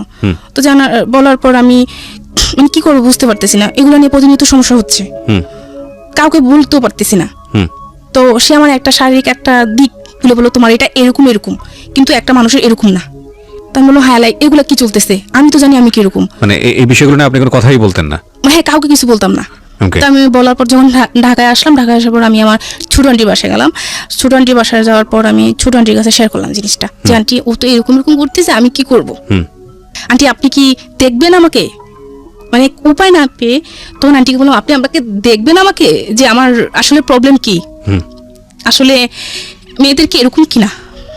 ইটস ভেরি ডিফিকাল্ট একটা সিচুয়েশন প্রত্যেকটা মেয়ের জীবনে। এগুলো নিয়ে মানুষের মধ্যে কথা বলাটাও খুব ডিফিকাল্ট এবং খুব ভয়ঙ্কর রকমের মানে সাংসারিক অবস্থা দাঁড়ায় এই সিচুয়েশনগুলোর ক্ষেত্রে। যাই হোক, এই মেয়েটির ক্ষেত্রে কি হয়েছে আমরা জানি না। তারপরে কি হলো? তখন আন্টিকে আমি সবকিছু খুলে দেখালাম, যে আন্টি দেখেন যে আমি আসলে ভালো কিনা, আমি আসলে সত্যি ভালো মেয়ে কিনা, আমার সাথে তো এরকম কিছু হয়নি। তখন আন্টি বললো যে না, তুই সম্পূর্ণ ভালো, তাকে হয়তো কেউ ভুল বুঝাইছে, সে হয়তো বা কারো কাছ থেকে ভুল কিছু শুনছে। লেখাপড়া করা সে কিন্তু লেখাপড়া করতো না, আচ্ছা, করেনি। সে ক্লাস না, অনেক লেখাপড়া করা, অনেক পাশ করা ছেলের মধ্যে এই ধরনের ট্রমা থাকে, 5 পর্যন্ত পড়াশোনা করছে। এখন এরকম হওয়ার পর আমি তখন অনুষ্ঠান দিন নির্ধারিত করা হলো যে অনুষ্ঠান ঈদের পর অনুষ্ঠান করবে। তো তারপর অনুষ্ঠান হলো, অনুষ্ঠান হওয়ার পর ওদের বাড়িতে আমাকে নেওয়ার পর তো গিয়ে ওখানে গিয়ে তো প্রতিদিন আপনাকে চার্জ করতে এরকম যে তোমার কার সাথে সম্পর্ক ছিল আমাকে বলো? হ্যাঁ, মাঝে মধ্যে এরকম করতো। আচ্ছা। কয়েকদিন পর কয়েকদিন ভালো থাকতো, কয়েকদিন পর এগুলো নিয়ে ঝগড়া হতো। তো অনুষ্ঠান করে ওদের বাড়িতে না হলো, ওদের বাড়িতে নেওয়ার পর তো ওদের বাড়িতে গিয়ে তো না, আমি তো পুরা। আপনি উল্টো তাকে জিজ্ঞেস করতেন না যে তুমি? হ্যাঁ, একদিন বলছিলাম আমি, তুমি যে আমাকে জিজ্ঞেস করছো, তার মানে তো তুমিও নিশ্চয়ই এরকম। হ্যাঁ, একদিন আমি বলেছিলাম এটা, যে তুমি যে আমার এরকম করতেছো, যে ভালো হয় সে ভালো মানুষকে বিশ্বাস, খারাপ মানুষকে বলে যে সে ভালো, যে ভালো সে সবাইকে ভালো মনে করে, এটাই স্বাভাবিক। খারাপ হয় সে সবাইকে খারাপ। তারপর কি হলো? বলে যে না, আমি এরকম কিছু না, তুই খারাপ। এটা সে বললো। আচ্ছা, এই ধরনের কনফিউশন থাকলে আমি যেটা বলি যে সবাই একটু পড়াশোনা করেন। এগুলো জীবনের খুবই গোপনীয় বিষয়, কিন্তু খুব গুরুত্বপূর্ণ বিষয়। এগুলো নিয়ে সবাই একটু নিজে থেকেই পড়াশোনা করেন। আর দ্বিতীয়ত হচ্ছে যে এগুলোর ব্যাপারে সবচেয়ে ভালো এক্সপার্ট হচ্ছে না কেন doctor. So if you have any confusion in your personal life, then go to a doctor. ডক্টরের সাথে গিয়ে বিষয়টা নিয়ে কথা বলেন। এবং আমার মনে হয় যে বৈবাহিক জীবনে যদি এটা অ্যারেঞ্জ ম্যারেজ হয়ে থাকে, হ্যাঁ, তাহলে যেদিন থেকে বিয়ে করছেন সেদিন থেকেই আপনার জীবনটা শুরু হচ্ছে। তার আগে কে কি করেছে না করেছে সেগুলো নিয়ে টানা হ্যাচড়ার হিসাব যদি আপনার করতে হয়, তাহলে সেটা বিয়ের আগে আপনি করেন। বিয়ের পরে গিয়ে আপনি হিসাবগুলো নিয়ে কেন টানা হ্যাচড়া করবেন? নিজের জীবনটাই মানে অসুন্দর হয়ে যায়, নিজের জীবনটা অনেক বেশি কঠিনের মধ্যে পড়ে যায়। বলেন তারপর হলো কি, ওদের বাড়িতে গিয়ে আমার মানে ওদের চাল চলন, আচার আচরণ, মানে আমার কিছু ভালো লাগতেছে না। এরকম মানে একটা অজপাড়া গায়, মানে যে আগের সেই অনেক আগের যেই নিয়মকানুন সেরকম আর কি, কেমন গালাগালি, কেমন চিৎকার চেঁচামেচি, মানে এরকম অসহ্যকর ব্যাপারটা, অসহ্যকর লাগতো। ওখানে ছিল না, অনুষ্ঠানের সময় ছিল না, এই কারণে আর কি আরো বেশি কথা শুনতে হইতো, যে কেমন ফ্যামিলি, এই সেই বড় বউ ছিল না। এটা নিয়ে মানে ভালো ননদ বলতে একভাবে, শাশুড়ি বলতে একভাবে, যে যা পাবে যেভাবে পারতো বলতো, আমি শুনে যেতাম, জাস্ট শুনে যেতাম, ওকে কিছু বলতাম না। ওকে বলবো কি, ও একদিন বলে দিছে যে ওর বাড়িতে আনার পর যে আমার মা, আমার বোন, আমার ভাই খুশি, তুমিও খুশি, মানে ওরা খুশি তো আমিও খুশি, ওরা ভালো থাকবে তুমিও ভালো থাকবে, ওদের সাথে কোনো কিছু সিক্রেট করবো না কোনোদিন। তো আচ্ছা ঠিক আছে, ওনাদেরকে ভালো রাখাটাই আমার দরকার। মানে কেমন জানি আচরণ করতো, ননদ কি করতো, সারাটা দিন ভালো, মানে ও চাইতো না আমার সাথে মিশতে, কিন্তু আমি চাইতাম মিশতে। আমি চাইতাম যে ভালো থাকি। ফ্যামিলিতে আমরা কয়েকটা মানুষ, সবাই যদি ভালোভাবে না থাকে তাহলে কিভাবে হয়, ভালোভাবে চলতে চাইতাম, কিন্তু মানে ও কিরকম জানি একটা আচরণ করতো আমার সাথে। তার কারণ পরে জানতে পারলাম যে ও যে আমার হাজবেন্ড ওদের সাথে বিহেভ করতো, যেরকম একটা মেয়ে আমাকে দিলে এত এরকম, মানে এরকম ভাবতো। তো ওদের বাড়িতে গিয়ে দেখা গেল কি, আমরা কখনো পুকুরে গোসল করিনি, আচ্ছা কখনো পুকুরে গোসল করিনি, তো ওদের ওখানে গিয়ে গোসল করতো, তো খোলামেলা জায়গায় গোসল করা হতো, মানে এটা আমি নিতে পারতাম না, এটা মানে কিভাবে সম্ভব, এগুলো পারি না। বা বাড়িতে বাথরুম বাসায় আছে, ঘরের কাছে আছে, কিন্তু ওদের অনেকটা দূরে যেতে হতো, মানে এগুলো আমি পারতেছি না, ওগুলো মানায় নিতে আমার খুব কষ্ট হচ্ছে, খুব কান্নাকাটি করতাম আমি, কিন্তু কাউকে কিছু বলতাম না যে আমি কেন কাঁদি। আমাদের বাড়িতে আসলে যখন চলে আসতাম তখন মানে চিৎকার করে কাঁদতাম না, শুধু চোখের পানি ফেলতাম, আর আয়সা মানে রুমের ভিতর বসে বসে কান্না করতাম। আচ্ছা মানে কি হচ্ছে এটা। তো এরকম হওয়ার পর চলতে থাকার পর আমার একটা প্রবলেম ছিল, সেটা হচ্ছে যে মানে মেনস্ট্রুয়েশনের সমস্যা ছিল আর কি, ঠিক মতন আর হতো না। তো এই জন্য আমি একটা ডাক্তারের কাছে গেলাম। মোটামুটি তখন এই যে আমার হাজবেন্ড এরকম করতেছে, তাই আমি মোটামুটি একটু চিন্তা করতাম, এরকম করতে করতে মোটামুটি আমি অসুস্থ হয়ে যাচ্ছি। তো আমার যে ওই সমস্যাটা ছিল, তো এই জন্য আমি একটা ডাক্তারের কাছে গেলাম, আমাদের ওখানে ডাক্তারের কাছে গেলাম। আর যাওয়ার পর তখন আর ওই জিনিসটা মনে পড়লো যে আমার হাজবেন্ড যে এটা বলো আমাকে, আমি ডাক্তারের কাছে কিছু বলবো, মহিলা না পুরুষ ডাক্তারই। আচ্ছা তখন আমি মানে কিভাবে বলবো আমি একটা মেয়ে কিভাবে বলবো, মানে অনেক সংকোচ করে তারপরে বললাম যে না, আমাকে বলতে হবে, আমার হাজবেন্ডের কে নিয়ে চলতে হবে আমাকে। এর মধ্যে কিন্তু ওকে আমি অনেক ভালোবেসে ফেলছি, আমার হাজবেন্ডকে অনেক ভালোবেসে ফেলছি। তো আমি কি করলাম, ডাক্তারকে বললাম আর কি। তো ডাক্তার বুঝতে পারেনি, তখন আমি একটা কাগজে কলমে একে তাকে দেখালাম যে এরকম কিনা। তখন উনি বললো যে এটা কি বলো, এটা তো সবারই এরকমই হয়, আর আমার ওয়াইফ আমি আমি আমি বিয়ে করছি, আমার ওয়াইফের তো একই অবস্থা, এটা তুমি কি বলো। মানে শরীরের অন্য দিক মানুষ ছোট বড় এরকম থাকে, এটা নিয়ে তো এরকম করার কিছু আসে যায় না। তখন উনি বললো যে তুমি কিসে পড়ো বা পড়াশোনা করছো কিনা। তখন আমি বললাম যে হ্যাঁ, আমি ইন্টার কমপ্লিট করছি, এখন ডিগ্রিতে অ্যাডমিশন নিবো, এরকম চিন্তাধারা আছে। ওর কিন্তু এই পড়ানোর ইচ্ছা ছিল আমার হাজবেন্ডের, যে তোমাকে আমি পড়াবো। আমাকে জিজ্ঞাসা করছে তুমি পড়বা কিনা, হ্যাঁ আমি পড়বো। তখন কি হলো, ও আমাকে পড়াবে, এখন ভর্তি হতে হবে।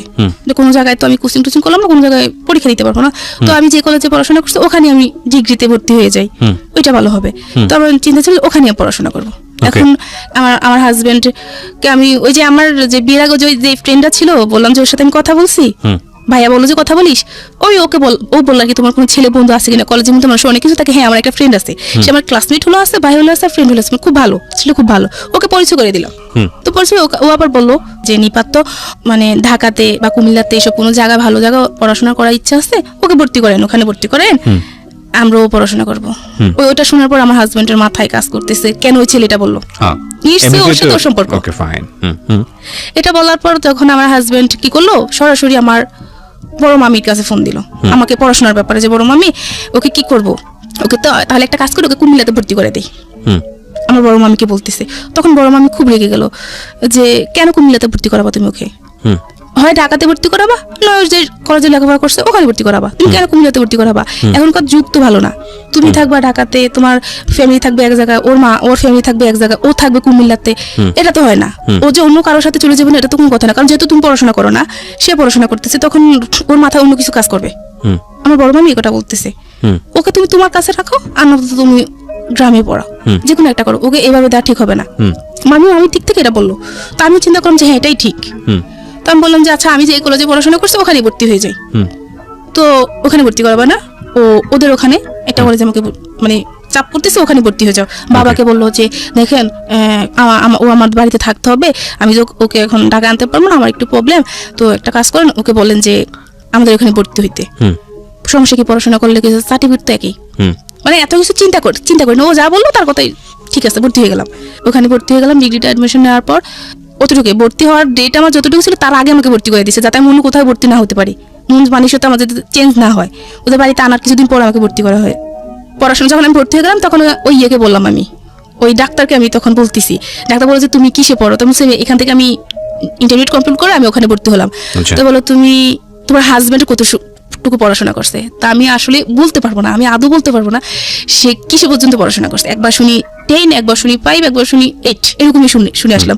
এটা আপনাকে কি জিজ্ঞেস করছে? জানি না, এটা ওই ডাক্তারটা জিজ্ঞাসা করতেছে। কোন ডাক্তার? যে ডাক্তারের কাছে আমি গেলাম, আমি অসুস্থ হয়ে গেলাম, ওই যে আমার পিরিয়ডের সমস্যা ছিল, ওই ডাক্তারের কাছে গেলাম। তো তখন আমি ডাক্তারকে বললাম যে এরকম কোনো সমস্যা হয় কিনা। তো ডাক্তার তো আপনাকে জিজ্ঞেস করেছে আপনার হাজবেন্ড কিসে পড়ে, বলতে আসলে একটা কথা বললে ভালো হয়, এরকম মানে মন মানসিকতা মানুষের সাথে না থাকাটাই বেটার, এরকম চিন্তাধারা। আমি তো জানি এরকম কিছুই না। আমি ওদের বাড়িতে আসি বা আমাদের বাড়িতে থাকি, এরকম ভাবে চলতে থাকার পর 2013 সালের লাস্টের দিকে কি হলো, আমার নাক গলা প্রচুর ঠান্ডা লাগে থাকতো সবসময়, মানে গরম কি শীতকে প্রচুর ঠান্ডা লাগতো। পরে ডাক্তারের কাছে নেওয়ার পর জানতে পারলাম যে আমার মানে টনসিলের সমস্যা, আমার অপারেশন করতে হবে। এটা জানার পর আমার একটু মানে ভয় পাইতেছে, অপারেশন করতে হবে, এটা নিয়ে আমি খুব একটু কান্নাকাটি করলাম। ও তখন বুঝালো, মানে ও কিন্তু এখন আমাকে সাপোর্ট করতেছে, সম্পর্ক কিন্তু ভালোই মানে চলতেছে, কিন্তু ওইগুলো কথাগুলো কিন্তু চলতেছে, কিন্তু সম্পর্ক ভালো চলতেছে। আমাদের এলাকাতে মানে সবাই বলতো যে নিপার হাজবেন্ড খুব ভালো, এরকম ছেলেই হয় না। অনেকে বলতো যে এরকম একটা মানে ছেলে পাইলে আর মেয়েকে বিয়ে দিতে আর ইয়ে করবো না, দ্বিধা করবো না। অনেক আয়সা বলতো আমার সামনাসামনি, তো তখন আমি হাসতাম মনে মনে যে আমি জানি জিনিসটা মানে মানুষটা কিরকম সেটা আমি ভালো করে জানি। এটা তো আর কাউকে বলতে পারবো না, নিজের হাজবেন্ডের সম্পর্কে তো মানুষকে আর বলা যায় না, যেহেতু আমি তার সাথে সারাটা জীবন থাকবো। তো যখন আমার নাক গলার সমস্যাটা হয়েছিল, হওয়ার পর এখন অপারেশন করাতে হবে, তো বললো যে হ্যাঁ অপারেশন করে ফেলবো। ও অপারেশনের জন্য সবকিছু নিজে অ্যারেঞ্জ করলো, আমার ফ্যামিলি থেকে কিছু নেয়নি। যখন যেদিন অপারেশন করতে নিল আমাকে কুমিল্লাতে, মানে আমি দেখলাম যে আমার মা ছিল, আমার ননদ ছিল, ও ছিল, আমার সবার থেকে ও বেশি মানে উইক হয়ে গেল।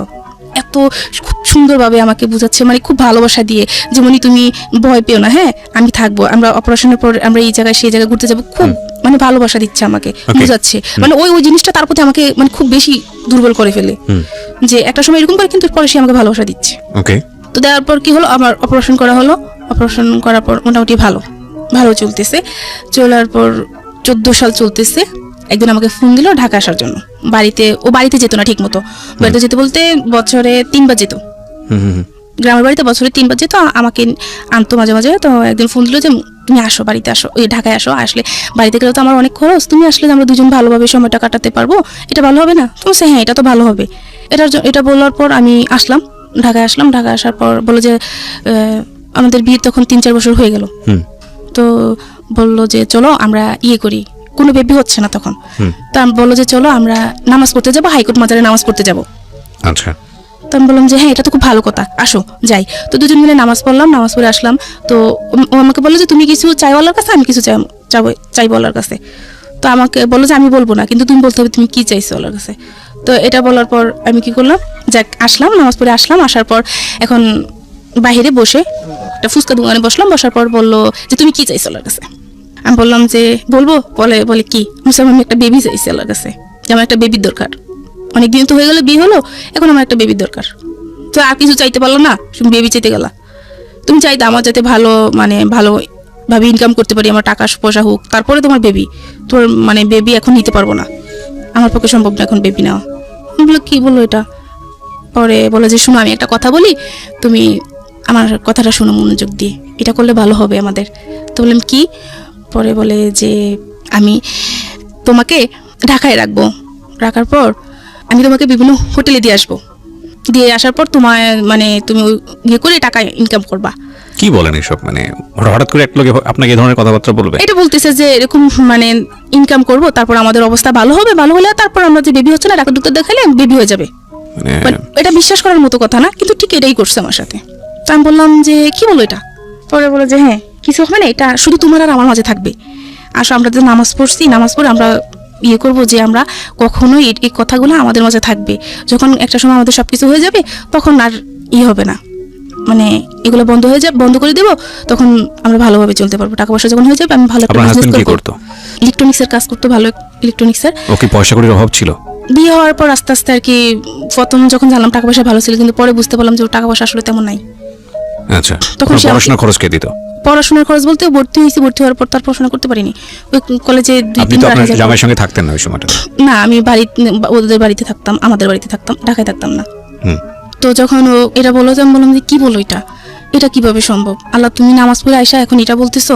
পরে বলে যে আরে কি হয়েছে, সমস্যা নাই, তোমার আর আমার মাঝে তো থাকবে, এটা তোমার আর আমার মাঝে থাকবো। আমি না আমি এটা পারবো না। তো বাসায় গেলাম, বাসায় গিয়ে আসতে এই কথাটাই বললো যে আমি নিয়ে আসবো, তো ইয়ে করো। বলছে না আমি এটা পারবো না, আমি এটা পারবো না, তুমি যাই করো না কেন আমি এটা পারবো না, আমাকে বাড়ি পাঠিয়ে দাও, আমি বাড়ি চলে যাবো। ওকে, আল্লাহর ভয় করো, আমরা মরলে কি করবো, এটা তুমি কি ধরনের কথা বলো।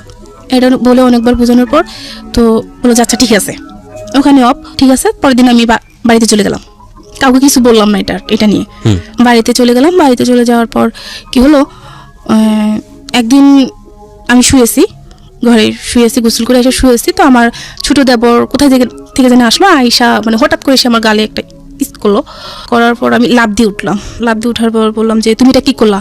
তুমি এটা কি করলা, এটা কি তোমার উচিত হয়েছে, আমি সবাইকে এখন বলে দেবো। তো বললো যে ভাবি কাউকে কিছু বললেন না। এখন মানে আমি চিন্তা করতেছি কি করবো, ওকে বলবো না আমার শাশুড়িকে বলবো। এর আগেও মানে করতো, আসতো বসতো কাছে বা জড়িয়ে ধরার চেষ্টা করতো, বলছে এগুলো করো না, এগুলো ভালো না, আমি মাকে বলবো, এরকম বলতাম।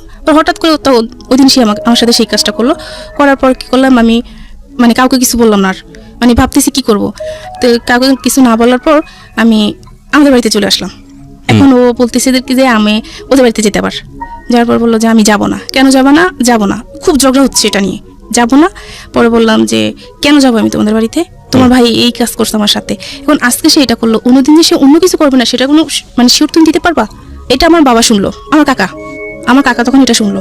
শোনার পর কি করলো, আমার কাকা তখন খুব রাগ করলো, ওই যে আমি মেয়ে বিয়ে দিছি একজনের কাছে, আমার মেয়ের সাথে এরকম কেন হবে, আমি এখানে মেয়ে দিব না, এখানে যত কিছু হোক আমার প্রয়োজনে যা করা লাগে আমি আমার মেয়েকে নিয়ে আসবো, আমি এখানে মেয়ে দিব না। এটা বলার পর ও শুনলো এগুলা, বাবা যখন এগুলো বললো ও শুনে ফেললো, ফোনের অপর প্রান্তে ওগুলো শুনে ফেলার পর এখন ও বোঝালো যে থাক, যা হওয়ার হয়েছে তুমি বাড়ি চলে যাও, থাক এরকম করে না মরি না, ভালোবাসা দিয়ে কথা বললো, ভুলে গেলাম ওদের বাড়িতে চলে গেলাম। এখন ওই যে বাবা এগুলো বললো, বাবাকে নিয়ে ওর চিন্তাধারা অন্যরকম হয়ে গেল। আচ্ছা, এখন আমাদের বাড়িতে আমাকে যেতে দিবে না। যখন বলতাম যে বাবার বাড়িতে যেতে, তখন যেতে দিত না, কেন দিবা না, এই না সে না, এটা বলতাম, তুলতে যাওয়া লাগবে না, সে না। আবার যেতাম গেলে মানে ফোন দিত, যদি 1 মিনিট লেট হতো ফোন রিসিভ করার জন্য তখনই ধরতো, কার সাথে ছিল, ফোন ধরলা না কেন, রাতে ফোন যদি দিত, যদি আমি ঘুমিয়ে থাকতাম ধরতো দিত, তো মানে ডাইরেক্ট এগুলো বলতো যে কয়জনের সাথে ছিল, এই সেই। তোর বাবা মা যেহেতু বাবার বাড়িতে আসতে চাইতাম, তো বলতো তোর বাবা মা কি তোকে ব্যবসা করার জন্য কি তোকে নিয়ে আসছে কিনা। দুটো জিনিস খেয়াল রাখবেন এখানে, ওনার বলার জায়গাটা স্ক্যাটারলি, উনি যেভাবে বলছেন অনেক কিছু হয়তো বলে উঠতে পারছেন না, কিন্তু দুটো বিষয় খুবই গুরুত্বপূর্ণ। একটা হচ্ছে হাজবেন্ড ইন্সপায়ার করছে ওয়াইফকে এই ধরনের একটা পথে যাওয়ার জন্য যেখান থেকে পয়সা রোজগার হবে, আবার সেই সন্দেহ করছে এই ওয়াইফকে যে সে অন্য কারোর সঙ্গে ইনভলভ কিনা। তার মানে উনি যা বলছেন, মানে আমাদের আজকে নিপা যে কথাগুলো বলছেন সেগুলো যদি সত্য হয়ে থাকে, তাহলে আমরা ধরে নিতে পারি যে ওনার হাজবেন্ড সুস্থ মানুষ হলেও মানসিকভাবে কিছু না কিছু সমস্যার মধ্যে রয়েছে, এবং এগুলোকে সাইকিয়াট্রিস্টের কাছে নিয়ে গেলে, মনোবিজ্ঞানীদের কাছে নিয়ে গেলে তেনারা বিভিন্ন রকম রোগ হিসেবে আইডেন্টিফাই করে, সেগুলো নামও আছে, সেগুলো তারা বলেন। তো আমি যেহেতু সাইকিয়াট্রিস্ট না, আমি ভাবে আইডেন্টিফাই করছি না, তবে আমি ধরে নিচ্ছি যে এটা এক ধরনের মানসিক অসুস্থতা। কারণ একটা মানুষ যদি তার ওয়াইফকে দিয়ে এই ধরনের কথা চিন্তা ভাবনা করে যে তাকে দিয়ে সে পয়সা রোজগার করবে, বলতেই আমার খুব লজ্জা লাগে। সেই ওয়াইফকে সে সন্দেহ করে কি করে, বা সন্দেহ করার একটা যুক্তি তো থাকে না, তাই না? সে কার সাথে মুভ করলো না করলো সেটা তো যুক্তিই থাকে না। সো তার মানে ধরে নিতে যে আমার বাবার সাথে, যে তোর বাবার সাথে তোর অবৈধ কোনো সম্পর্ক আছে। কি বলো, উনি আমার বাবা, মানে বাবা কি তোর কাকা, তুই তো আপন বাবা না, ভেরি ভেরি ইনটলারেবল, তুই তো আপন বাবা না। তখন ভাইয়া মানে এটা শোনার পর যে আমি কোন পর্যায়ে ছিলাম আমি জানি না। আমার বাবা এরকম একটা মানুষ ছিলেন যে এত ভালো ছিলেন। আমার কি হয়েছিল, একবার কি হয়েছিল, মা ভাই বোন কেউ ছিল না বাসায়, শুধু আমি ছিলাম। আমি খুব অসুস্থ হয়ে গেছি, আমার পানির দরকার, বাবা পানি নিয়ে দরজার অপর প্রান্তে দাঁড়িয়ে আছে, আমার রুমে ঢুকে না যে আমি কোন অবস্থায় আছি। 10 মিনিট থাকার পর বাবা বললো কি মা পানি নিবি না, তখন এসে আমি নিলাম। সেই বাবাকে নিয়ে সেই ধরনের কথা বললো। তখন আমি আমার পক্ষে আর মানে আর পারতেছি না। তখন আমি আমার দাদুর কাছে বললাম যে দাদি এই হচ্ছে, এখন কি করব। দাদি তো খুব করতেছে, হায় রে আমার ছেলে শুনলে কি হবে, এটা আমার যে ছেলে এত কষ্ট করলো আমার নাতি নাতনিদের নিয়ে, সেই ছেলেটা এখন জীবনের এই পর্যায়ে আইসা এরকম কথা শুনতে হচ্ছে। মানে খুব কান্নাকাটি করতাম তখন, মানে হায় রে কান্না, কাউকে বুঝতে দিতাম না ফ্যামিলিতে, কিন্তু রাতের পর রাত কান্না করতাম। তো এরকম হওয়ার পর 2015 সালের দিকে আমার ছোট বোনের একটা প্রবলেম হয়েছিল, যে বিয়ে দেওয়া হয়েছে, বিয়ে দেওয়ার যাই হয়েছে সমস্যা, 2-3 দিন পর ওকে নিয়ে আসা হলো। নিয়ে আসার পর ওই যে এই যে সময়টা, যে তারপর সেকেন্ড আবার বিয়ে হওয়ার যে সময়টা 4-5 মাস, ওই সময়টা যে সে আমার সাথে কিভাবে আচরণ করতো ভাইয়া, মানে তা বলে বোঝাতে পারবো না। এত বাজে বিহেভ করতো, কিছু হলে বলতো তোকে আমি দিয়ে দেবো, তোকে আমি রাখবো না, তোকে আমি দিয়ে দেবো, এরকম আচরণ করতো, খুব বাজে বিহেভ করতো। একদিন হয়েছিল কি, ওরও ছোট বোনের বিয়ে হয়েছিল, হওয়ার পর ও ছোট বোনের শ্বশুরবাড়িতে বিভিন্ন দিতে হবে, ঈদের টাইমে তো উপহার হিসেবে কাপড় চোপড় দিতে হয়, তো সেই জন্য আমাকে ঢাকায় আনলো, মার্কেটিং করতে হবে, তো এই জন্য ঢাকায় আনলো। তখন কি করলো, ওই যে ও নতুন একটা বিজনেস শুরু করলো, এই যে ড্রেসে যে এমব্রয়ডারি করা হয়, যে ইলেকট্রনিক কম্পিউটারে যে ইয়েগুলো আছে না, এমব্রয়ডারি মেশিনগুলো আছে না, ওগুলো আর কি ও নিল, কারখানা করলো, এমব্রয়ডারি কাজ করতেছে। বললো যে ঢাকায় আসলাম ওনাদের জন্য ড্রেস নিব, তো আমাদের ফ্যামিলিতে আবারও সেই সমস্যা, আগের মতো সমস্যা। তো এখন আমার হাজব্যান্ড ওর বোনকে বলতেছে যে ভাই আমার শ্বশুরবাড়িতে কি কাকে কাকে দেওয়া যায়। তো বললো যে একে দিস, তোর আমার মাকে বললো যে ওর মাকে একটা দিস, ওদের ফ্যামিলিতে তো একটা সমস্যা, ঈদে তো কিছু নিতে পারবে না, ভাইদের অনেক সমস্যা, এখন ওদেরকে একটা দিস। তো ফোন রাখার পর বললাম যে দিবা ঠিক আছে, একজনকে গিফট করবা সেটা ঠিক আছে, কিন্তু তুমি এটা মানে এইভাবে বলবা কেন যে নিতে পারবে না, তাহলে তো এটা করোনা করা হয়েছে, আমার মাকে দিতে হবে না, তোমাদের কিচ্ছু দিতে হবে না। এটা নিয়ে মানে ওর সাথে আমার মোটামুটি ঝগড়া শুরু হয়ে গেছে। ঝগড়া শুরু হয়ে যাওয়ার পর আমি একটা পর্যায়ে বললাম যে তুমি আমাকে এখন মার্কেটে নিবা না, মানে মার্কেটে যাওয়ার জন্য রেডি হচ্ছে, তুমি আমাকে এখন মার্কেটে নিবা না। যদিও তখন মানে এটা আমার বলা ঠিক হয়নি, আমি এটা বলে ফেলছি যে তুমি আমাকে মার্কেটে নিবা না, এই জন্য আমার সাথে এরকম করতেছো, ঝগড়া করতেছো। তো প্রথম তো ইয়েটা আমি শুরু করলাম, ওইটা বলার পর আমি যদি না বলতাম তাহলে এটা হতো না। তখন পরে বুঝতে পারলাম যে দুষ্টা আমার ছিল। তো এরকম যখন ঝগড়া একটা পর্যায়ে ঝগড়া চলতেছে, আমি বললাম যে তুমি নিবা না, এটা বলার পর কি করলো, খুব রাগ হওয়ার পর একটা দিয়ে লাঠি দিয়ে আমাকে একটা পিটা দিল, মানে খুব জোরে একটা পিটা দিল। দেওয়ার পর আর কি ওই বাঁশের ইয়েটা ছিল, তো ছিল ওর হাতের ভিতরে ওই বাঁশের ইয়েটা ভেঙে ঢুকে গেছে, ওরও রক্ত বের হচ্ছে, আমারও রক্ত বের হচ্ছে, মানে খুব রক্ত বের হচ্ছে। এখন আমার যে রক্ত বের হচ্ছে আমার ওটা খেয়াল নাই, ওর রক্ত বের হচ্ছে, আমার ওটাই মাথায় কাজ করতেছে, ওর রক্ত বের হচ্ছে, মানে ওরা আমি ঝড়াই ধরতেছি, তোমার হাতে রক্ত বাড়া ইয়ে করতেছে, দেখো আমি ওষুধ দিয়ে এসে, মানে ও তো আমাকে তখন ফেলে দিচ্ছে, ঝাড়া দিয়ে ফেলে দিচ্ছে যে না সর, তো লাগবে না, এই না সেই না। এখন ও খেয়াল করলো যে আমার হাত তো কেটে গেছে, তখন ও আবার ওর হাত রেখে আমার ইয়ে করলো, মানে এই যে দুজনের যে একটা ভালোবাসা নিয়ে বিষয়টা হচ্ছে ওদের মধ্যে কিন্তু লাভ ছিল, সো এগুলো নোট করার মতো।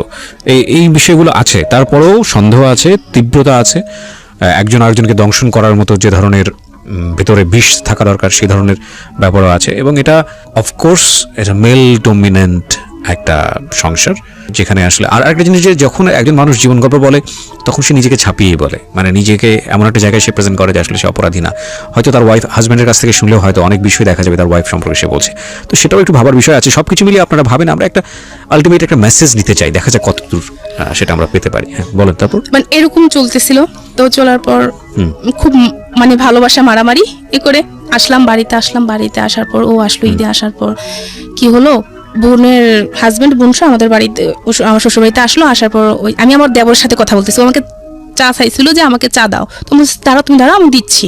তো ভাইয়ের সাথে কথা বলতেছি যে ভাইয়া যাই হয়েছে এতদিন সংসার যেভাবে হয়েছে, কারণ এখন আমাদের দায়িত্ব হচ্ছে সংসারটাকে ভালোভাবে তৈরি করা। আপনার বোন ছিল, বোনটাকে বিয়ে দিয়ে দিচ্ছেন, এখন আমরা মানে ভালোভাবে সংসারটাকে সুন্দরভাবে গোছায় তুললে আর সমস্যা নাই। এভাবে নিয়ে ভাইয়ের সাথে সাংসারিকভাবে কথা বলতেছে। আমার হাজবেন্ড ওই যে বলো চা দিতে আমার মনে নাই, তো 10 মিনিট পরও আমাকে ডাক দিল, খুব জোরে ডাক দিল। তো ডাক দেওয়ার পর কি করলো, আমি গেলাম, যাওয়ার পর মানে কিছু বুঝে ওঠার আগে ও আমাকে এমন জোরে একটা থাপ্পড় দিল, মানে আমি পুরা পড়ে গেলাম, মানে কি হলো এটা। তো আমি মানে তখন হাসতেছি, আমার চিন্তাধারা ছিল যে আমি যখন এখন যদি মানে কোনো কিছু জোরে কোনো কিছু করি, তাহলে আমার ননদ আছে না ওর হাজবেন্ড আছে, ননদ আছে ওর হাজবেন্ড আছে, ওরা যদি শুনে তাহলে ব্যাপারটা খারাপ দেখান, আমার ননদ কথা শুনতে হবে শ্বশুর বাড়িতে। আমি একটা মেয়ে হয়ে অন্তপক্ষে এটা পারবো না, আমার ননদ আমার সাথে যাই করুক না কেন বা ও যাই করুক না কেন। তো এটা বলার পর আমি কি করলাম, ওকে চা এনে দিলাম। আমার মা আমার ছোট বোন তখন ওদের বাড়িতে ছিল, অন্য ঘরে ঘুমালো। তো আমি কি করলাম, ওকে চা এনে দিলাম। চা এনে দিলাম, ও কি করলো, হাত থেকে পিরিচ ছিল, পিরিচটা ফেলে দিয়ে গায়ের ভিতরে আমার চা ঢেলে দিল, গরম চা পিঠে ঢালার পর আর কি।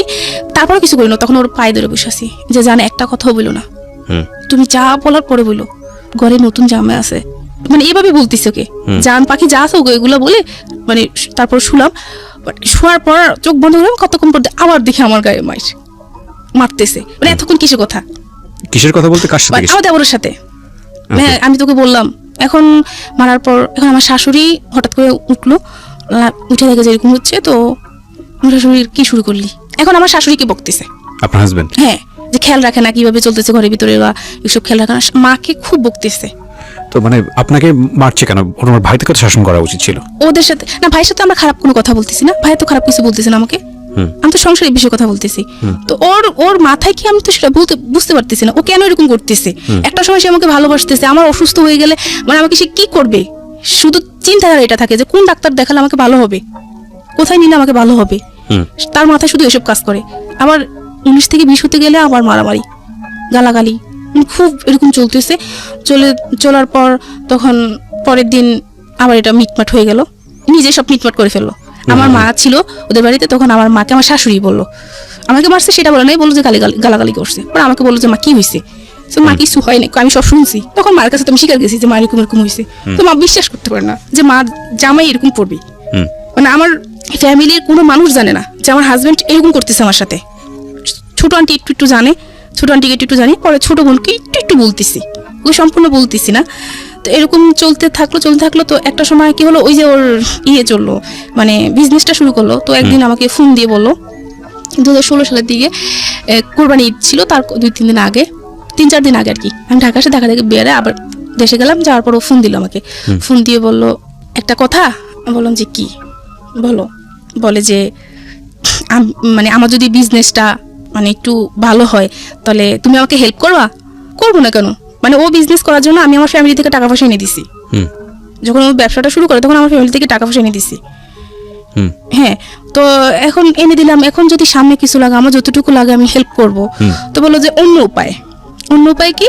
তখন বললো যে আবারও সেম সেটা, যখন বাহিরেতে, যখন আমাদের মেশিন আরো বাড়াবো, তখন বাহিরে আমরা কাজটা মালটাল সেল দিব, যখন বাইরে আসবে তখন তাদেরকে খুশি করাতে পারবো না তুমি? কি বলতে চাও তুমি সেটা বলো। ওকে। তো বললে যে কেন বুঝো না? আমি বলছি যে আমার পক্ষে সম্ভব না।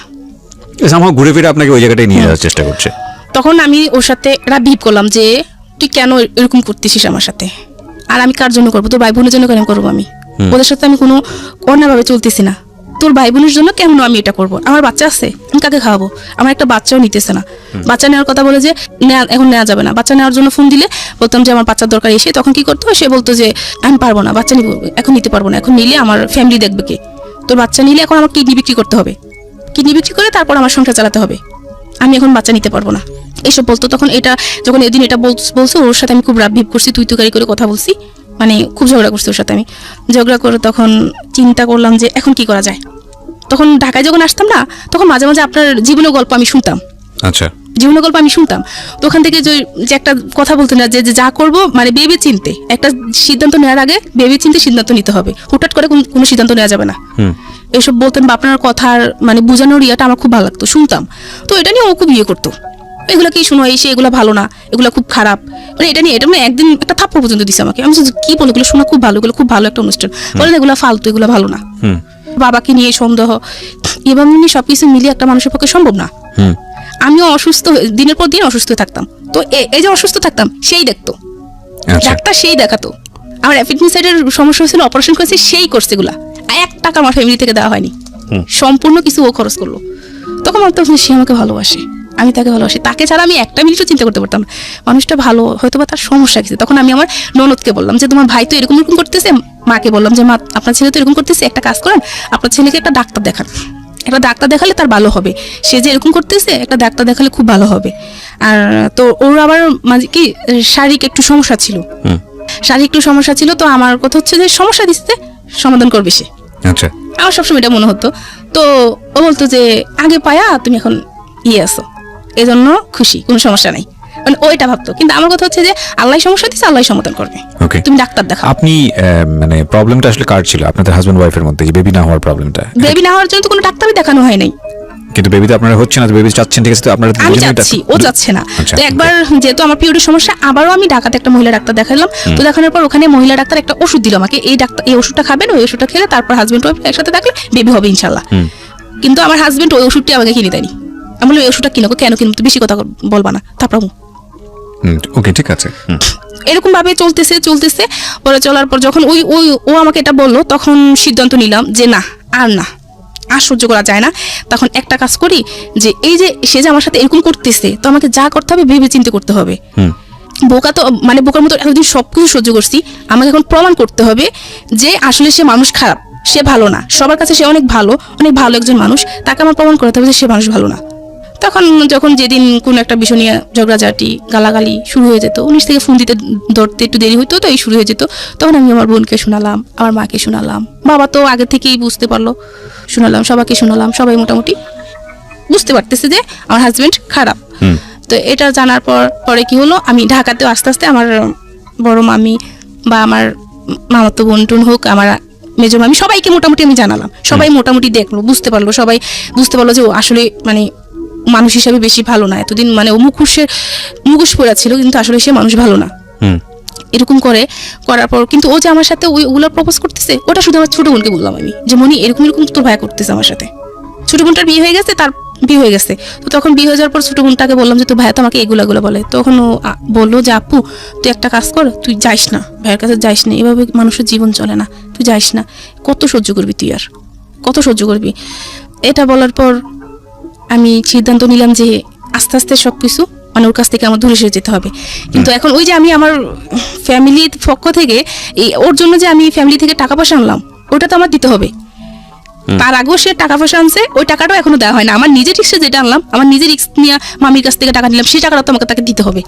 সবার টাকাটা বাদ যাক, আমি তো মামির টাকাটা নিতে হবে। তো এই কটা দিন আমি তার সাথে ভালো বাবু খাটে টাকাটা উঠে নেই, তারপর আমি যা করার করবো, সবাইকে তখন জানাবো। এটা হওয়ার পর আমি কি করলাম যে চলতেছি। এখন ও ফোন দিত না।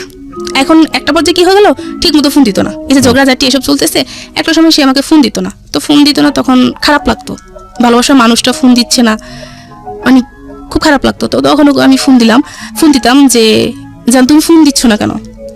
তো বললো যে তোর রূপ আছে না গুণ আছে, তোর কোনটা আছে যে তোর সাথে আমি কথা বলবো? তোর রূপ আছে না গুণ আছে, কোনটা নিয়ে কথা বলবো তোর সাথে? এটা বলার পর নিজের কাছে একটু খারাপ লাগলো। ওই দিনে মনে হলো আর কি আমার হাজবেন্ড আমাকে পছন্দ করে বিয়ে করেনি। ও বিয়ের পর দিন একটা বললো, তারপর থেকে আমাকে আর কোনোদিনও বুঝতেই দেয়নি। ও মায়ের সাথে বোনের সাথে যাই খারাপ ব্যবহার করতো, আমাকে কোনোদিন বুঝতে দেয়নি যে মানে সে আমাকে পছন্দ করেনি বা কালো বলে সে আমাকে কোনো অবহেলাই করেনি, এরকম কোনো কিছু বুঝতে দেয়নি। তখন যখন সে আমাকে এই কথাটা বললো, তখন আমি মানে অনেকটা খারাপ লাগলো আমার কাছে। তো খারাপ লাগার পর আমি আমাদের বাড়িতে আসলাম। আসার পর মাকে বললাম যে মা এরকম মানে আপনার জামাই তো এই কথা বলতেছে আমাকে। তো বলার পর মা বলে যে মানুষটা বর্তমানে কত কিছু ব্যবহার করে, তুই সব ব্যবহার কর, তুই দেখবি ফর্স হয়ে যাবি। মা এগুলো কি বললেন, এগুলো তো ঠিক না, কদিন ব্যবহার করবো কালো হয়ে যাবে আবারও। তো মা কি করলো, একজনের কাছ থেকে পরামর্শ নিয়ে নে, তুই ব্যবহার করে এগুলা। তাকে এগুলো ব্যবহার করা শুরু করলাম। মোটামুটি মানে ভালো ফলো পাচ্ছি। তো এখন কি হলো দেখতেছি না, মানে ওর চিন্তাধারা এখন এরকমই, কোনো কিছু তো হলে বাবাকে নিয়ে সন্দেহ। আর ওই যে ওইটা বললাম, ওইটা এখন আপাতত তো হওয়ার পর আমি ঢাকায় আসলাম, একবার ঢাকা বেড়াতে আসলাম। আসার পর ও বলতেছে দেখো আমার মানে ওর সমস্যা, ও সেটা প্রকাশ করেনি বা বলতে চায় না। বলে চলো আমরা একটা কাজ করি, যে আমরা 2-3 মিলে কিছু করি। কি করবা? তুমি বলে 2-3 মিলে কিছু করি, এটা তো মজা পাওয়া যাবে। এমনিতে ডাইরেক্ট বলতেছে, তুমি যেগুলো বলতেছো আমি তো ওগুলো সবাইকে বলে দেবো, আমি তো আর ভিতরে রাখবো না এগুলা। তো তুই বললে সমস্যা কি? কোনো সমস্যা আছে আমার? তোকে কে বিশ্বাস করবো? সবাই তো আমাকে বিশ্বাস করবে, কে জানে? আমি জীবনও এটা ইয়ে করবো না। আমি বলবো তুই মিথ্যা কথা বলস। তো ওখানে আমি চিন্তা করলাম যে কথাটা ঠিক, কারণ ওকে সবাই খুব ভালোভাবে বিশ্বাস করে। ও এরকম মানুষই না, এরকম সবাই চিন্তা মানে করবে। এটা বলার পর তখন আমি ভাবলাম যে কি করা যায়, এখন কি করা যায়, না আর যাবো না। তখন ডিসিশন নিলাম যে আর না, আর যাবো না। তখন বাড়ি আসলাম। বাড়ি আসার কিছুদিন পর আবার ঈদ ঘনিয়ে আসলো। ও ঈদের সময় বাড়িতে গেল। বাড়িতে যাওয়ার পর দেখলাম যে একজন একভাবে, ও ওর মতো চলতেছে, আমি আমার মতো চলতেছি। মানে দুজনের প্রতি ওই কোনো ভালোবাসা, কোনো কিছু আগ্রহী নাই। মানে আমার দিক থেকে আগ্রহটা মোটেই নাই। আমার দিক থেকে আমি আগ্রহটা অনেকটা কমিয়ে দিছি, যে না এই লোকটার সাথে আমি আর কোনোভাবে সম্পর্ক মানে সামনে আর আগাবো না। যে লোকটা মানে আমার সাথে এরকম করতেছে। করার পরে কি হলো, আমি ওর সাথে কি নিয়ে জানি খুব ঝগড়া হলো আমার সাথে।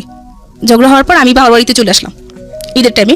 চলে আসার পর এখন ডিসিশন নিলাম যে আমি আর যাবো না, ওর ভাত আর খাবো না, এরকম চিন্তা করে সবাইকে বলে দিলাম। তো সব বলে কি হয়েছে, বলে এরকম করতেছে, আমার পক্ষে সম্ভব। আমি তো একটা মানুষ, এই যে এত কিছু হচ্ছে ওর সাথে ওর ফ্যামিলির প্রতি কখনো আমার কোনো কর্তব্যবোধ, কোনো কিছু আমার কমতি নাই। তাদের সাথে আমার যা করা দরকার তাই করতেছি। আর এরকম করতে তারপর আমি কি করলাম, বারবারই চলে যাওয়ার পর তো আমার বড় মামির সাথে কথা হলো যে এরকম চলে আসবো। তো মামি বললো যে আচ্ছা ঠিক আছে, তুই একটা কাজ কর, তুই ঢাকায় চলে আস। ঢাকায় এসে কদিন থাকা আমাদের এখানে, মানে ওনাদের সবাই চিন্তাধারা ছিল কদিন ঢাকায় থাকলে মানুষ তো আস্তে চেঞ্জ হয়ে যাবে। রাগের সময় তো মানুষ এরকম হয়। তো ওদের বাড়িতে ছিল, আমি তখন ঢাকায় চলে আসলাম। ঢাকায় চলে আসার পর ওর সাথে আমার সাথে যোগাযোগ, একদিন 2 দিন ফোন দিয়েছিল, বলছিলাম যে তুই আমার ফোন দিবি না, মানে তুই করতাম তখন, তুই আমার ফোন দিবি না, তোর সাথে আমার কোনো কথা নাই, আমি তোর ভাত খাবো না। এগুলো ওর সাথে ফোন রেখে দিলাম। রেখে দেওয়ার পর ওর সাথে আমার সাথে কোনো যোগাযোগ নাই। তো মামার বাসায় গেলাম। মামার বাসায় গিয়ে চলতেছে এরকম। মামার বাসায় গিয়ে 18 দিন ছিলাম। 18 দিন থাকার পর আমার চিকুনগুনিয়া হয়েছিল। চিকুনগুনিয়া হওয়ার পর তো আমি যে ডাক্তারের কাছে নিতে পারতেছি না, এত অসুস্থ, বা সমস্ত শরীর ব্যথা, তো আমি নামতে পারতেছি না। ওইটা আবার মামার বাসায় যে দারোয়ান উনি দেখছে। তো মামার বাসায় যে দারোয়ান, ওই দারোয়ান আবার ওকে চেনে, আমার হাজবেন্ডকে খুব ভালোভাবে চেনে। তো চেনার পর ও লোকটা রাস্তা দিয়ে যাওয়ার সময় ওই লোকটা ডাক দিল, যে বললো যে ভাই এরকম এরকম ভাবি তো খুব অসুস্থ, ভাবি তো এরকম এরকম ঢাকায়, আপনি আসেন নাই যে ভাবি এরকম অসুস্থ। কি বলেন? বলছে হ্যাঁ, মানে ও তো ওই দিনে জানলো যে আমি ঢাকায়। এরা মাঝে কোনো কারোর সাথে কারো যোগাযোগ নেই, না আমার শ্বশুরবাড়িতে কেউ আমাকে ফোন দিচ্ছে, না আমার হাজবেন্ড আমাকে ফোন দিচ্ছে। তখন যখন ও জানলো, ওর সাথে সাথে আসলো, সাথে সাথে আইসা না ও ফোন দিল। ফোন দেওয়ার পর তখন আমার বড় মাই ফোন রিসিভ করলো, বললো যে আচ্ছা ঠিক আছে তুমি আসো, দেখি কি করা যায়, আসো। এখন ও আসলো, আসার পর তো মানে ও আমায় দেখে আর কি কান্নাকাটি করতেছে, আমি খুব অসুস্থ হয়ে গেছি, ও খুব কান্নাকাটি করতেছে, তুমি এতদিন পর্যন্ত ঢাকায় অথচ আমাকে জানালে নাই না সেই না। তো আমার তো ওর সাথে খুব রাগ, তোর সাথে আমার কিসের কথা, আমি তোর সাথে থাকবো না, তোর সাথে আমার কোনো কথা নেই। তখন বড় মামি বললো যে এত কথা বলিস না, রুমে আস, বসে কথা বলি, দেখি কি হয়েছে তোদের। তো এটা নিয়ে কি করলো, সবাই মিলে বসলাম, আমি, বড় মামি, ছোট মামি ছিল, ছোট মামি আর একটা লোক ছিল, উনি সব বসলাম। তো বসার পর বললাম যে মামি এ আমার সাথে এরকম এরকম করতেছে, মানে এর সাথে কিভাবে আমি থাকি, মানে ওই যে যেটা করতে বলতেছে এটা বলি নাই, শুধু বলতেছি যে সে কাকাকে নিয়ে আমাকে নিয়ে সন্দেহ করে, আমি কিভাবে থাকবো বলেন ওর সাথে। তো এটা বলার পর আমার মামি তখন বলে কি বলো এটা তোর, তখন শিখে গেছে হ্যাঁ আমি এটা বলছি, ওইটা করে, মামির কাছে শিখে গেছে এটা যে হ্যাঁ ওটা করে। তখন আমার মামিও পুরো স্তব্ধ হয়ে গেল, সবাই উপস্থিত সবাই স্তব্ধ হয়ে গেল যে ওটা কি বলে, মানে ফেরেশতা তুলে একটা মানুষের নামে সে কি বললো এটা। এটা বলার পর সবার মানে মাথায় ঠিক মতোই গেল যে এই জামাই ভালো হবে না, আর এই মেয়েকে এখানে রাখা যাবে না। তখন এখন সে খুব কান্নাকাটি করতেছে, আমার মামির কাছে যাচ্ছে, আমার পায়ে পড়তেছে, আমার পায়ে ধরতেছে যে তুমি আসো, আমাকে একটা বার সুযোগ দাও, আমি ঠিক হয়ে যাবো, তুমি আসো। তো যখন এই 18 দিন ছিলাম না, তা 18 দিনের মাঝে আমার ফোনে একটা ইমুতে একটা ফোন আসতো, খুব ফোন আসতো। তো লোকটা আমাকে বলতাম যে ফোন দিয়ে না, বাবা মামাতো বোন ভাই মামি সবাই শুনতো যে আমি লোকটা খুব বকা দিতাম, আমি ব্লক করতাম, ব্লক হতো না, মানে বুঝতে পারি না ব্লকটা যে প্রোফাইলে গিয়ে ব্লক করলে ব্লক হয় এটা আমি বুঝতাম না, মানে ততটা ছিল না আমার। তো খুব ফোন দিচ্ছে, তখন ও আমাকে বুঝাচ্ছে আসো শোনা এইভাবে কেমনি হইব, আসো আমি এখন ডাক্তার দেখাবো, তোমাকেও ডাক্তার দেখাবো, আমিও ডাক্তার দেখাবো, আমরা বাচ্চা নিব, আমরা মানে সংসার করব। তো আমি বললেই যে তখন চিন্তা করলাম যে মানুষটা যে এত কান্নাকাটি করতেছে, তাহলে একটা কাজ করি, তাকে বলি যে আমাকে যে সে এত সন্দেহ করে তাহলে তার কাছে আমাকে রাখো, সে আমাকে গাছতলায় রাখো, গাছতলায় থাকবো, সমস্যা নেই, তার সাথে আমি থাকবো। তো বললাম যে আমি তোমার কাছে থাকবো, আমাকে নিয়ে যে তোমার এত সন্দেহ, তাহলে আমি একা থাকবো না, আমি তোমার কাছে থাকবো, যাতে তোমার সন্দেহটা দূর হয়ে যায়। বলছে আচ্ছা ঠিক আছে, আচ্ছা ঠিক আছে। তো যে রুম ছিল ওই রুম ভালো ছিল, আমি যতটুকু জানি যে রুমটা ভালো, 4তলা রুম আছে, একটা রুম দুজন মিলে থাকবো, একটা রুম তো দুজনের জন্য এনাফ, দুজন মিলে থাকবো, খাবো, খুব ভালো, রাজি হলাম। তো ওকে তখন যখন আসবো তখন আমি ওকে বললাম আর কি যে শুনো আমার ফোনে না মানে একটা নাম্বারে খুব ফোন আসতেছে, তুমি দেখো এটা দেখে আবার তোমার তো আবার সন্দেহবাজ মানুষ, আবার সন্দেহ করো না, এই নাম্বারে ফোন আসতেছে, তুমি আমাকে সন্দেহ করো না, মানে এরকম আমি ব্লক করতেছি কিন্তু ব্লক হচ্ছে না। তো আচ্ছা ঠিক আছে সমস্যা নাই। তো এটা বলার পর ওর কাছে আসলাম, ওর বাসায় নিয়ে আসলো আমাকে, যখন কান্নাকাটি করে সবাই বুঝলো আচ্ছা ঠিক আছে যা, আসলাম ওর বাসায় আসার পর আমার ছোট বোনের হাজবেন্ড তখন বাইরে ছিল, তো ফোন দিত, আমার বোনের ফোন দিছিল, ফোন দিচ্ছে কথা বুঝি না আমি, তো কি করলো SMS করলো যে আপু আমি তো কথা বুঝতেছি না, তো আমি রাতে আপনাকে ফোন দিব, SMS করে লিখে দিল যে রাতে আপনাকে ফোন দিব। তো আচ্ছা ঠিক আছে রাতে ফোন দিবে, ওইটা ওর হাতে বললো যে রাতে ফোন দিবে, ওর সাথে তোমার কিসের কথা রাতে, তোমার ছোট ভাই, কি বলো তুমি, ও ছোট ভাইরা তো এরকম করে সেরকম করে, মানে আবারও চিন্তাধারা অন্যরকম যে আমার বোনের হাজবেন্ডের সাথে আমার কি সম্পর্ক, ও কেন আমাকে রাতে ফোন দিবে, এটা নিয়ে আমার গিমজিম এই 2 দিন না হতে আবার গিমজিম শুরু হয়ে গেছে, কি যে একটা অবস্থা ঝগড়াঝাটি। তো আমি বুঝাতে লাগলাম যে এরকম করো না, এসব চিন্তা ছাড়ো, ভালো হয়ে যাও, ভালো হয়ে চলি, এটা ভালো হবে। আমি একবার চলে গেছি, তারপর আবার আনছো, এখন আবার এরকম করতেছো না, সে বুঝতেছে না। তখন আমিও খুব রাগ করলাম, রাগ করে ওর সাথে তুই করে আমিও ঝগড়াঝাটি করা শুরু করলাম, কেন এরকম করতেছিস তুই, মানে তুই করে কথা বললাম। তো যাক ওখানে আবার শান্ত হয়ে গেল, আবার সব ঠিকঠাক। এখন জানি তো যে রুমে নিছে, কিন্তু ও রুমে না, ছোট্ট আরেকটা রুমে, বলতেছে ওই রুমে আমার সবকিছু আছে, এই রুমে আমি থাকবো, ওই রুমটাতে থাকতে ভালো লাগে না, আমি এই রুমে থাকবো। তো একটা কাজ করবো, তো 4তলায় ছিল রুমটা, 2তলায় রুমটা এখন আবার 2তলায় রুম নিচ্ছে, 4তলায় অন্য দুজন থাকে। তো একটা কাজ করো, তুমি 4তলায় গিয়ে রান্না করো। এখন কি হতো, 2তলা থেকে 4তলায় রান্না করতে যেতাম, আবার 4তলা থেকে 2তলা আইসা ঘুমাতাম, মানে এরকম 2তলা 4তলা চলতো। থাকি না সমস্যা কি, মানে এটা দেখি না মানুষটা ভালো হয় কিনা। তখন কি হলো, ওই যে বললাম ইমুতে একটা ছেলে আমাকে ফোন দিছিল, তো ওই ছেলেটা একদিন ফোন দিল, ফোন দেওয়ার পর আমি বলতেছি দেখি আমি ব্লক করতে পারতেছি না, তুমি ব্লক করে দাও, আর যেহেতু ফোন দিচ্ছে ফোন রিসিভ করার দরকার নাই, আমি তো লোকের সাথে কথা বলার কোনো দরকার নাই। তো এটা নিয়ে আবার ঝামেলা শুরু হয়ে গেল।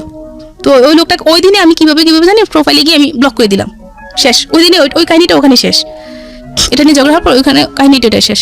এখন কি করতো, রাতের বেলা আসতো, ঘুমাইতাম বা আমি শুয়ে থাকতাম, মানে হঠাৎ করে ওর কি মেজাজ খারাপ হইতো জানি না, কোনো কিছু হইলে আমার আঙ্গুল দিয়ে খুঁচাই কোথায় শরীরের ভিতরে খুঁচাইতো। ও মানে তুই কার সাথে কথা বলিস, কয়জনের সাথে কথা বলিস, মা তুলে গালিগালাজ করতো। ওকে, আমরা ইন ডিটেইলে না যাই, অশ্লীল কথাবার্তা বলতো। হ্যাঁ, এসব তুলে গালিগালাজ করতো আর মানে ইয়ে করতো, খুব বকাবাদ্য করতো। তো এরকম চলতেছে, এরকম অনবরত চলতেছে। চলার পর মানে কি করবো কোনো কিছু বুঝতে পারতেছি না। এদিক দিয়ে আমার যে কাকা খুব অসুস্থ হয়ে গেল। কাকার তখন ক্যান্সার ধরা গেল। ধরা খাওয়ার পর ওর মাথায় তখনও কাজ মানে জানে যে কাকার ক্যান্সার, ওর মাথায় তখনও কোনো কিছু কাজ করে না যে এই মানুষটা ক্যান্সার, এই মানুষটা মারা যাবে। এখন এই মানুষটাকে নিয়ে কথা না বললে কি নয় না, ওর এখন এগুলোই বলতেছে, কাকাকে নিয়ে সম্পর্ক বা বোনের হাজব্যান্ড। এখন ওই যে ওগুলার অফার আর করেনি ওই দিনকার পর থেকে, ইয়ে করার পর, রাগারাগি করার পর ওই প্রপোজগুলো আর করেনি। তো এখন বাবা অসুস্থ, বাড়ি থেকে একটু ফোন দিতে পারতো না।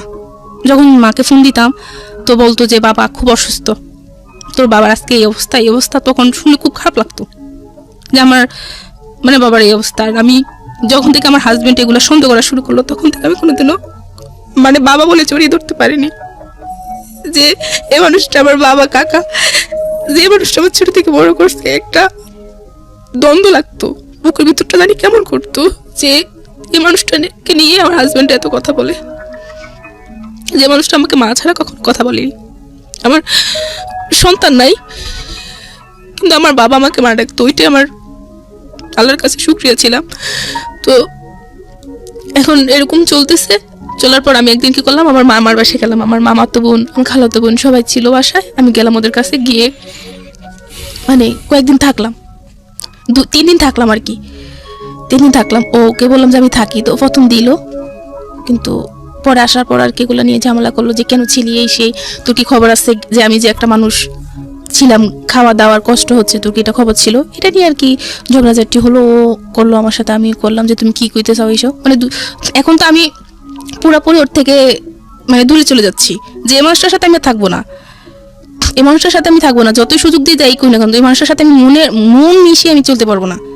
যে মানুষটা আমার সাথে এরকম করতেছে, দিনের পর দিন আমাকে এরকম অত্যাচার করতেছে, মানসিকভাবে এরকম অত্যাচার রাখতেছে। যে ডাক্তার দেখাক শত, কিন্তু এগুলা দিয়ে তো সে আমাকে শান্তি দিচ্ছে না। একটা মেয়ের শান্তি কিসে? স্বামী, সেই স্বামীর কাছে তো আমি শান্তি পাচ্ছি না।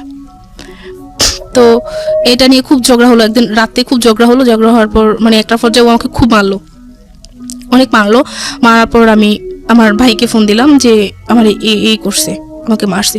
মারার পর কি করলো, ভাই আসলো পরের দিন। আসার পর ভাই আসা দেখলো যে আমার গলায় করে মানে মারছি, তো দাগ পড়ে গেছে, করছিল, সবকিছুতে দাগ পড়ে গেছিল। তো যখন ভাই বললো যে এগুলা কি, ও বললো যে ভাইয়া ও তো আসলে অ্যালার্জির সমস্যা, এই কারণে এরকম। ওকে আমি কিচ্ছু করিনি, মানে ও যে এত মারতো। ও বলতো যে আমি একটা থাপ্পড় দিছি, এখনো পর্যন্ত স্বীকার যায় যে আমি একটা থাপ্পড় দিছি। ও আমি কখনো ওকে মারিনি। আমি বললাম যে আমি চলে যাবো। তা আবার বাড়িতে চলে গেলাম। বাড়িতে চলে যাওয়ার পর এখন আমার শ্বশুর, শাশুড়ি, ননদ, দেবর সবাই বুঝাচ্ছে যে আরেকটা সুযোগ দেওয়া, আসো। ও কান্নাকাটি করতেছে, দেখো তুমি ছাড়া আমার কেউ নাই, আমি ভুল করছি, আমাকে ক্ষমা করে দাও, তুমি আসো। তখন পুরোপুরি ভাবলাম যে ওর মাথায় আসলে সমস্যা আছে। এই যে এই করতেও সমস্যা করে না, আবার এরকম করতেও সমস্যা করে না। আমার শাশুড়িকে, ননদকে সবাইকে আবারও বললাম যে ওকে ডাক্তার দেখান। আমি তো দেখাতে পারবো না, আমি দেখাতে গেলে আবার অন্যরকম করবে, ভাববে যে আমি অন্য কিছু করতে চাইতেছি। ওকে ডাক্তার দেখান, ডাক্তার দেখালে ভালো হবে। এটা বলার পর এখন আমার শ্বশুর বলতেছে না, আমরা মানে আমি যখনই বলতেছি আমি যাবো না, আমি যখন বলতেছি আপনার ছেলে এরকম এরকম এরকম করতেছে, মানে যখন গালিগালাজগুলো সব বলে দিচ্ছি যে এরকম এরকম গালি দেয়, আমি কিভাবে থাকবো? পরে উনি বললো ওকে এরকম করতেছে, ও এরকম এরকম বলতেছে, আমি কিভাবে যাবো ওখানে, কিভাবে থাকবো? তো মা এক মুখে বলে যে যা, আর এক মুখে বলে যে যাইস না, এরকম মানে মা এরকম বলতেছে, কি করবে মাও ভাবতেছে না। তখন আমি সিদ্ধান্ত নিলাম আমি আসবো না ওর কাছে। তখন মা মেজো ভাইকে মা বলতেছে, তো ওর মনে হয় আমার ছোট মেয়ের সুখটা সহ্য হচ্ছে না, মামা এরকম কিছু বলতেছে যে ওর জন্য আমার ছোট মেয়ের সুখটা নষ্ট হবে। মা যখন এটা আমাকে বললো, তো বলার পর আমি অনেকটা কষ্ট পেলাম যে মা এটা বলতে পারলো, আচ্ছা ঠিক আছে আমি চলে যাই। পরে আবার চলে গেলাম, আবার ঢাকায় চলে আসলাম। আসার পর চলতেছে। তো এর মাঝে একদিন কি হলো, আমি ওর সঙ্গে বাড়িতে আসলাম ঈদে। আসার পর আমি যেহেতু একা থাকি, সবসময় একা থাকি, বাচ্চা কাচ্চা নাই, তো সেই ক্ষেত্রে কি করলো, নিজে আমাকে ফেসবুক আইডি খুলে দিল যে এটা চালাও, মন ভালো থাকবে। তো আচ্ছা, আমি ফেসবুক আইডি খুলে দেওয়ার পর মানে কারোর সাথে তেমন কথা হতো না। আর কেউ মেসেজ করলো বলে দিতাম যে আমি বিবাহিত, আমার হাজবেন্ড আছে, আমি বলে দিতাম, তাহলে আর কেউ কথা বলবে না, আর কেউ কথা বললে ফ্রেন্ডলি কথা বলবো, এর থেকে বেশি কিছু না। আমি তো ওকে ছাড়া অন্য কিছু চিন্তা করতে পারি না, ওকে ছাড়া কোনো কিছু চিন্তা করা মানে মনে হয় যে আমি মরে গেছি, মানে এরকম লাগতো আমার কাছে। তো কি হলো, একদিন একটা ছেলের সাথে আমি কথা বলতেছি, হাই হ্যালো দিক বলতেছে যে কেমন আছো কি সেই, আমিও বলতেছি ভালো আছি। তো বলার পর ও দেখতেছে, আমি জানি না ও যে দেখতেছে, ও দেখতেছে, দেখার পর কি করলো, ও আসলো, পিছন থেকে আসলো, আইসা আমার হাত থেকে ফোনটা নিয়ে গেল। তো আমার কথা হচ্ছে যে ও জানলে এখন এগুলো নিয়ে খুব ভেজাল করবে, কার সাথে কি বুঝে না বলছে সেটা সে বলবে না, সে উল্টাপাল্টা চিন্তাধারা কইরা মানে খুব ভেজাল করবে। তো ওটা ফোন নিয়ে টানাটানি করতেছে, তুমি ফোন দাও, বলছে না তুই কার সাথে কথা বলিস, তোর ফোন দিব না। তুমি ফোন দাও তুমি, তো বলতেছে না ফোন দেওয়া যাবে না। এটা নিয়ে ওর সাথে আমার সাথে মানে ছেলেটা কে ছিল? ছেলেটা ফেসবুক ফ্রেন্ড। তো আপনি তো জানেন আপনার হাজবেন্ডের এরকম একটা সমস্যা আছে, এরকম সমস্যা আছে, তারপর আমার মাথায় তো কিছু কাজ করতেছে না, মানে ওই যে সময় যাচ্ছিল না, ওই আগে বিয়ে হয়েছে, তো এখন ফ্রেন্ড আসতে মাঝে মধ্যে নক করতো, মানে অত অবিরত কথা বলতো না। ঠিক আছে, তারপর কি হয়েছে? তো এটা দেখার পর ছেলেটা হিন্দু ছিল, তো জানার পর ও তো চিন্তাধারা অন্যরকম, তো ওর মাকে দেখালো, দেখেন মা ছেলেটা দেখেন আপনার বউ এরকম করতেছে সেরকম করতেছে, এই জন্য তো আপনার বউ চলে যাবে এরকম চিন্তা করতেছে, ওরে নিয়ে আজকে বসবে, এই করবে সেই করবে, এই করে সেই করে নিয়ে মানে আবার শুরু হয়ে গেল, মানে গলা টিপি দিয়ে ফেলে দিছিল, মারামারি করতেছে। পরে আমার শ্বশুর এসে ধরলো যে এরকম করতেছিস কেন, দে আমার কাছে ফোন দে, কি হয় দেখবো, আমি দেখবো। পরে এটা নিয়ে আর কিছু বলে নেই, ও চলে গেল, বাজারে চলে গেল, আবার আসলো, আয়সা বলে এখন ঠান্ডা মাথা বলতেছে, বলো এগুলো কে ছিল, ছেলেদের সাথে তোমার কি সম্পর্ক? আমি জাস্ট ফ্রেন্ড, আর কিচ্ছু না, তুমি শুধু নাম বলবে তো না, জাস্ট ফ্রেন্ড, এর থেকে আর বেশি কিছু না। তো বলতেছে না ওর সাথে তোমার অন্য কোনো সম্পর্ক, আচ্ছা ঠিক আছে তাহলে ব্লক করে দাও, তাহলে তো হয়েছে। তো আচ্ছা ঠিক আছে ব্লক করে দিছি, ও ওখানেই শেষ, ব্লক করে দিছি।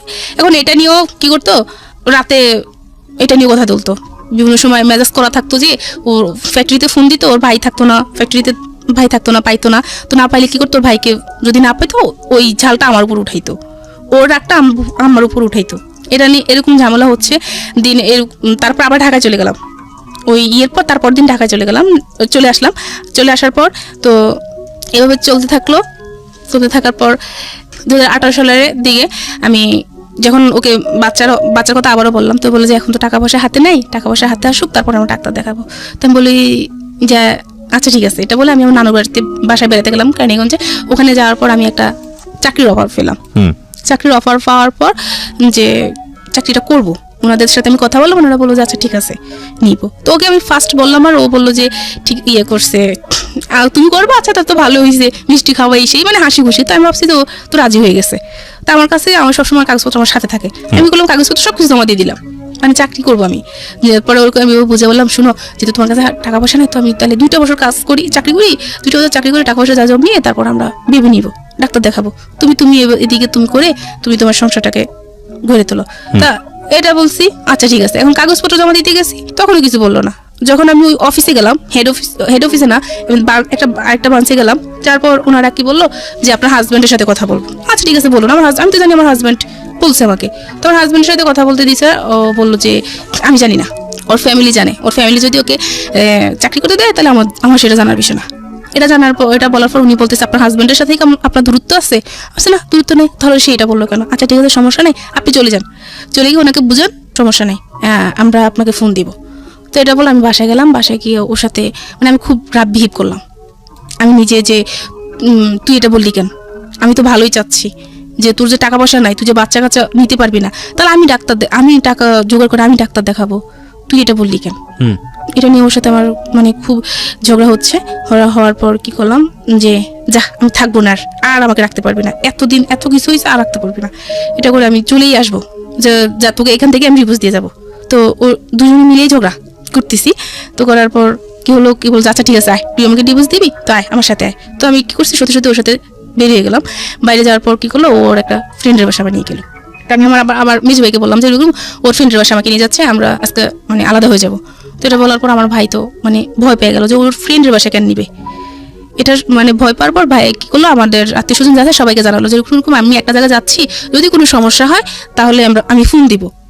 এটা বলার পর ওর ফ্রেন্ডের বাসায় গেলাম, দেখলাম যে না স্বাভাবিক, কোনো ফ্যামিলি বাসা যাওয়ার পর ওরা আমাকে বুঝালো যে এভাবে এরকম করেন না, নিয়ে আসলো যে ভাই দেখেন ও এরকম পাগলামি করতেছে, তো বুঝালো। তখন ভাইয়ের কাছে বললাম যে ভাই ও আমার সাথে এরকম এরকম আচরণ করতেছে, এরকম মানে ঝগড়াঝাটি করতেছে, সন্দেহ করতেছে, এভাবে কিভাবে সম্ভব, আমি এভাবে পারবো না। এটা বলার পর এখন আমি বাড়ি চলে যাবো, আমি থাকবো না, কোনোভাবে থাকবো না, নাহলে আমি সুইসাইড করে ফেলবো। তো ভাইয়া বললো যে আচ্ছা ভাবি ইয়ে করেন না, ফাহিম ভাই ও যদি যেতে চায় তাহলে ওকে বাড়িতে পাঠান, কয়েকদিন থেকে আসুক, তারপরে ঠিক হয়ে যাবে। তা আমি সত্যি আমি বাড়িতে আসলাম, বাড়িতে এসে কয়েকদিন থেকে আবার এখন কেন জানি ওর জন্য আমার খারাপ লাগতেছে, না আমি থাকবো না, চলে যাই। ঢাকায় চলে আসলাম। ঢাকায় চলে আসার পর যাক ভালোই চলতেছে। নানুর বাসায় যেতাম বা মামার বাসায় যেতাম, আগে এগুলো নিয়ে কোনো সমস্যা করতো না।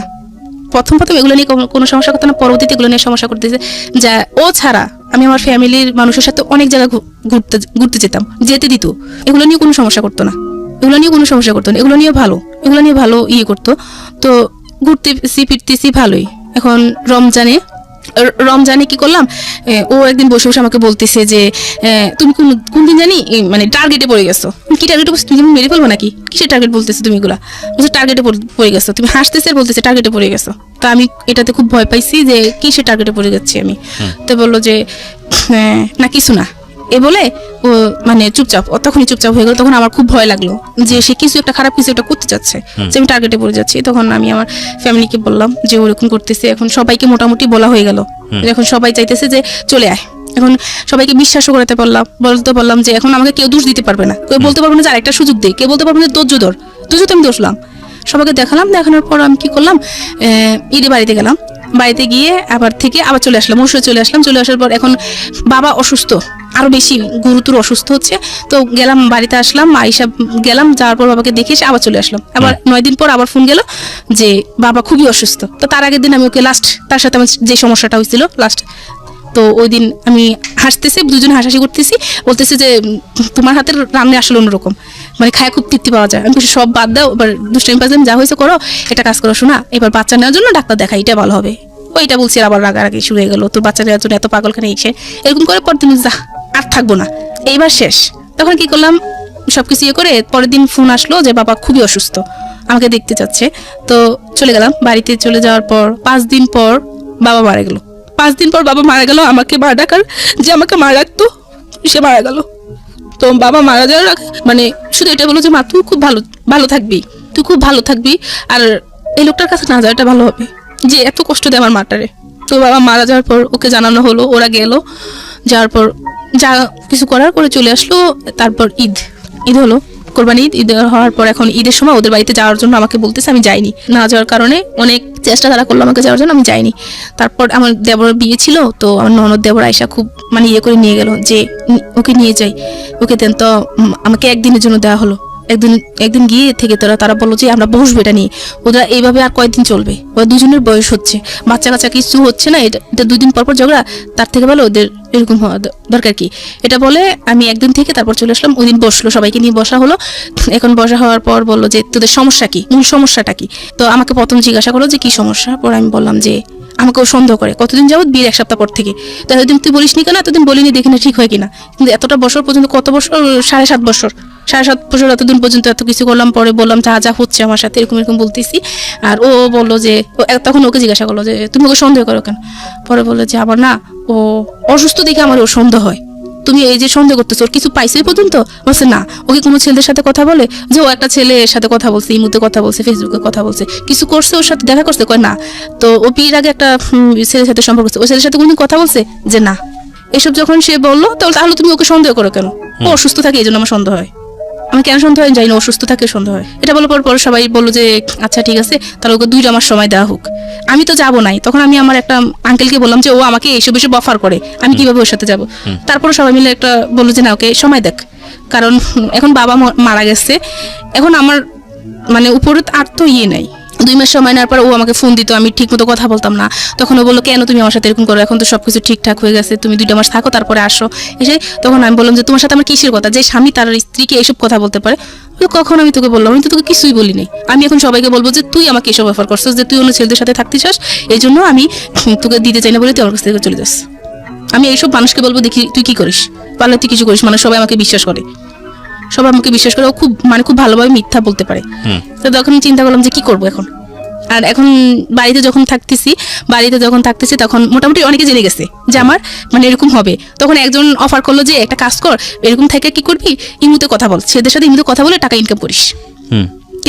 কেউ একজন বললো যে আয় মানে একদিন অন্য কিছু করি, মানে এইসব কিছু অফার করতেছি, কিভাবে চলবে, বাবা তো নয় এখন, ভাইদেরও মোটামুটি, তো এভাবে কেমনে চলবে, ভালোভাবে চলতে পারবি, এইসব অফার পাচ্ছি। এখন মাথায় সারাক্ষণ কাজ করতেছি, আমি কি করব, মানে কি করার আছে আমার, খুব ডিপ্রেশনে ভুগতাম।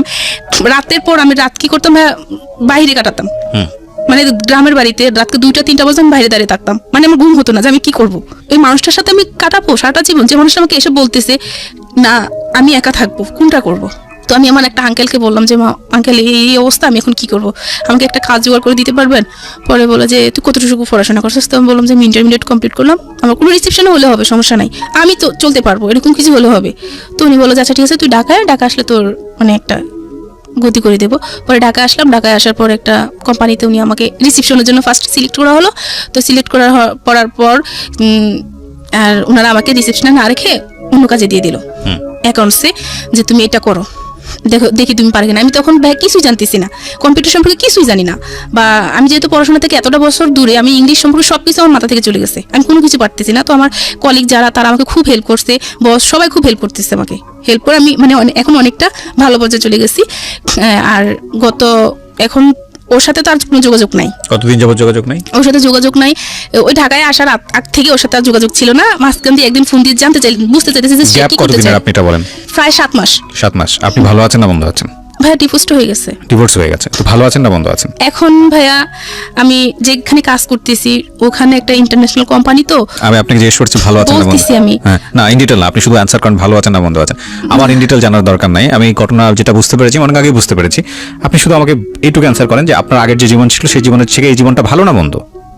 আগের জীবন থেকে এই জীবনটা আছে, ভালো আছে, কিন্তু কি অনেকটা ডিপ্রেশন আছে এখন। ডিপ্রেশন যেটা হচ্ছে যে আমি জব করতেছি, সেখানে আমার বস চাচ্ছে যে আমি আরো বেশি কাজ করি, বা আমি আরো বেশি ইংলিশ, সেটা সব জায়গায় থাকবে। Life is not without problem. আমাকে বলে দিছে যে আমার এই কাজের পাশাপাশি অন্য কাজ খুঁজতে, কিন্তু আমি কোথায় কোনো কাজ পাচ্ছি না। Life is not that kind of thing যে আপনি যেখানে যাবেন সেখানে 100% হ্যাপি হবেন, সেটা বড় কথা না। কিন্তু আপনি যেখানে ছিলেন সেখান থেকে আপনি স্কিপ করে আপনি একটা বেটার লাইফে আসতে পেরেছেন কিনা সেটা হচ্ছে মূল কথা। আমি ওইরকম ডিপ্রেশন থেকে, ওইরকম একটা খারাপ জীবন থেকে এখন আমি একা আছি, ভালো আছি।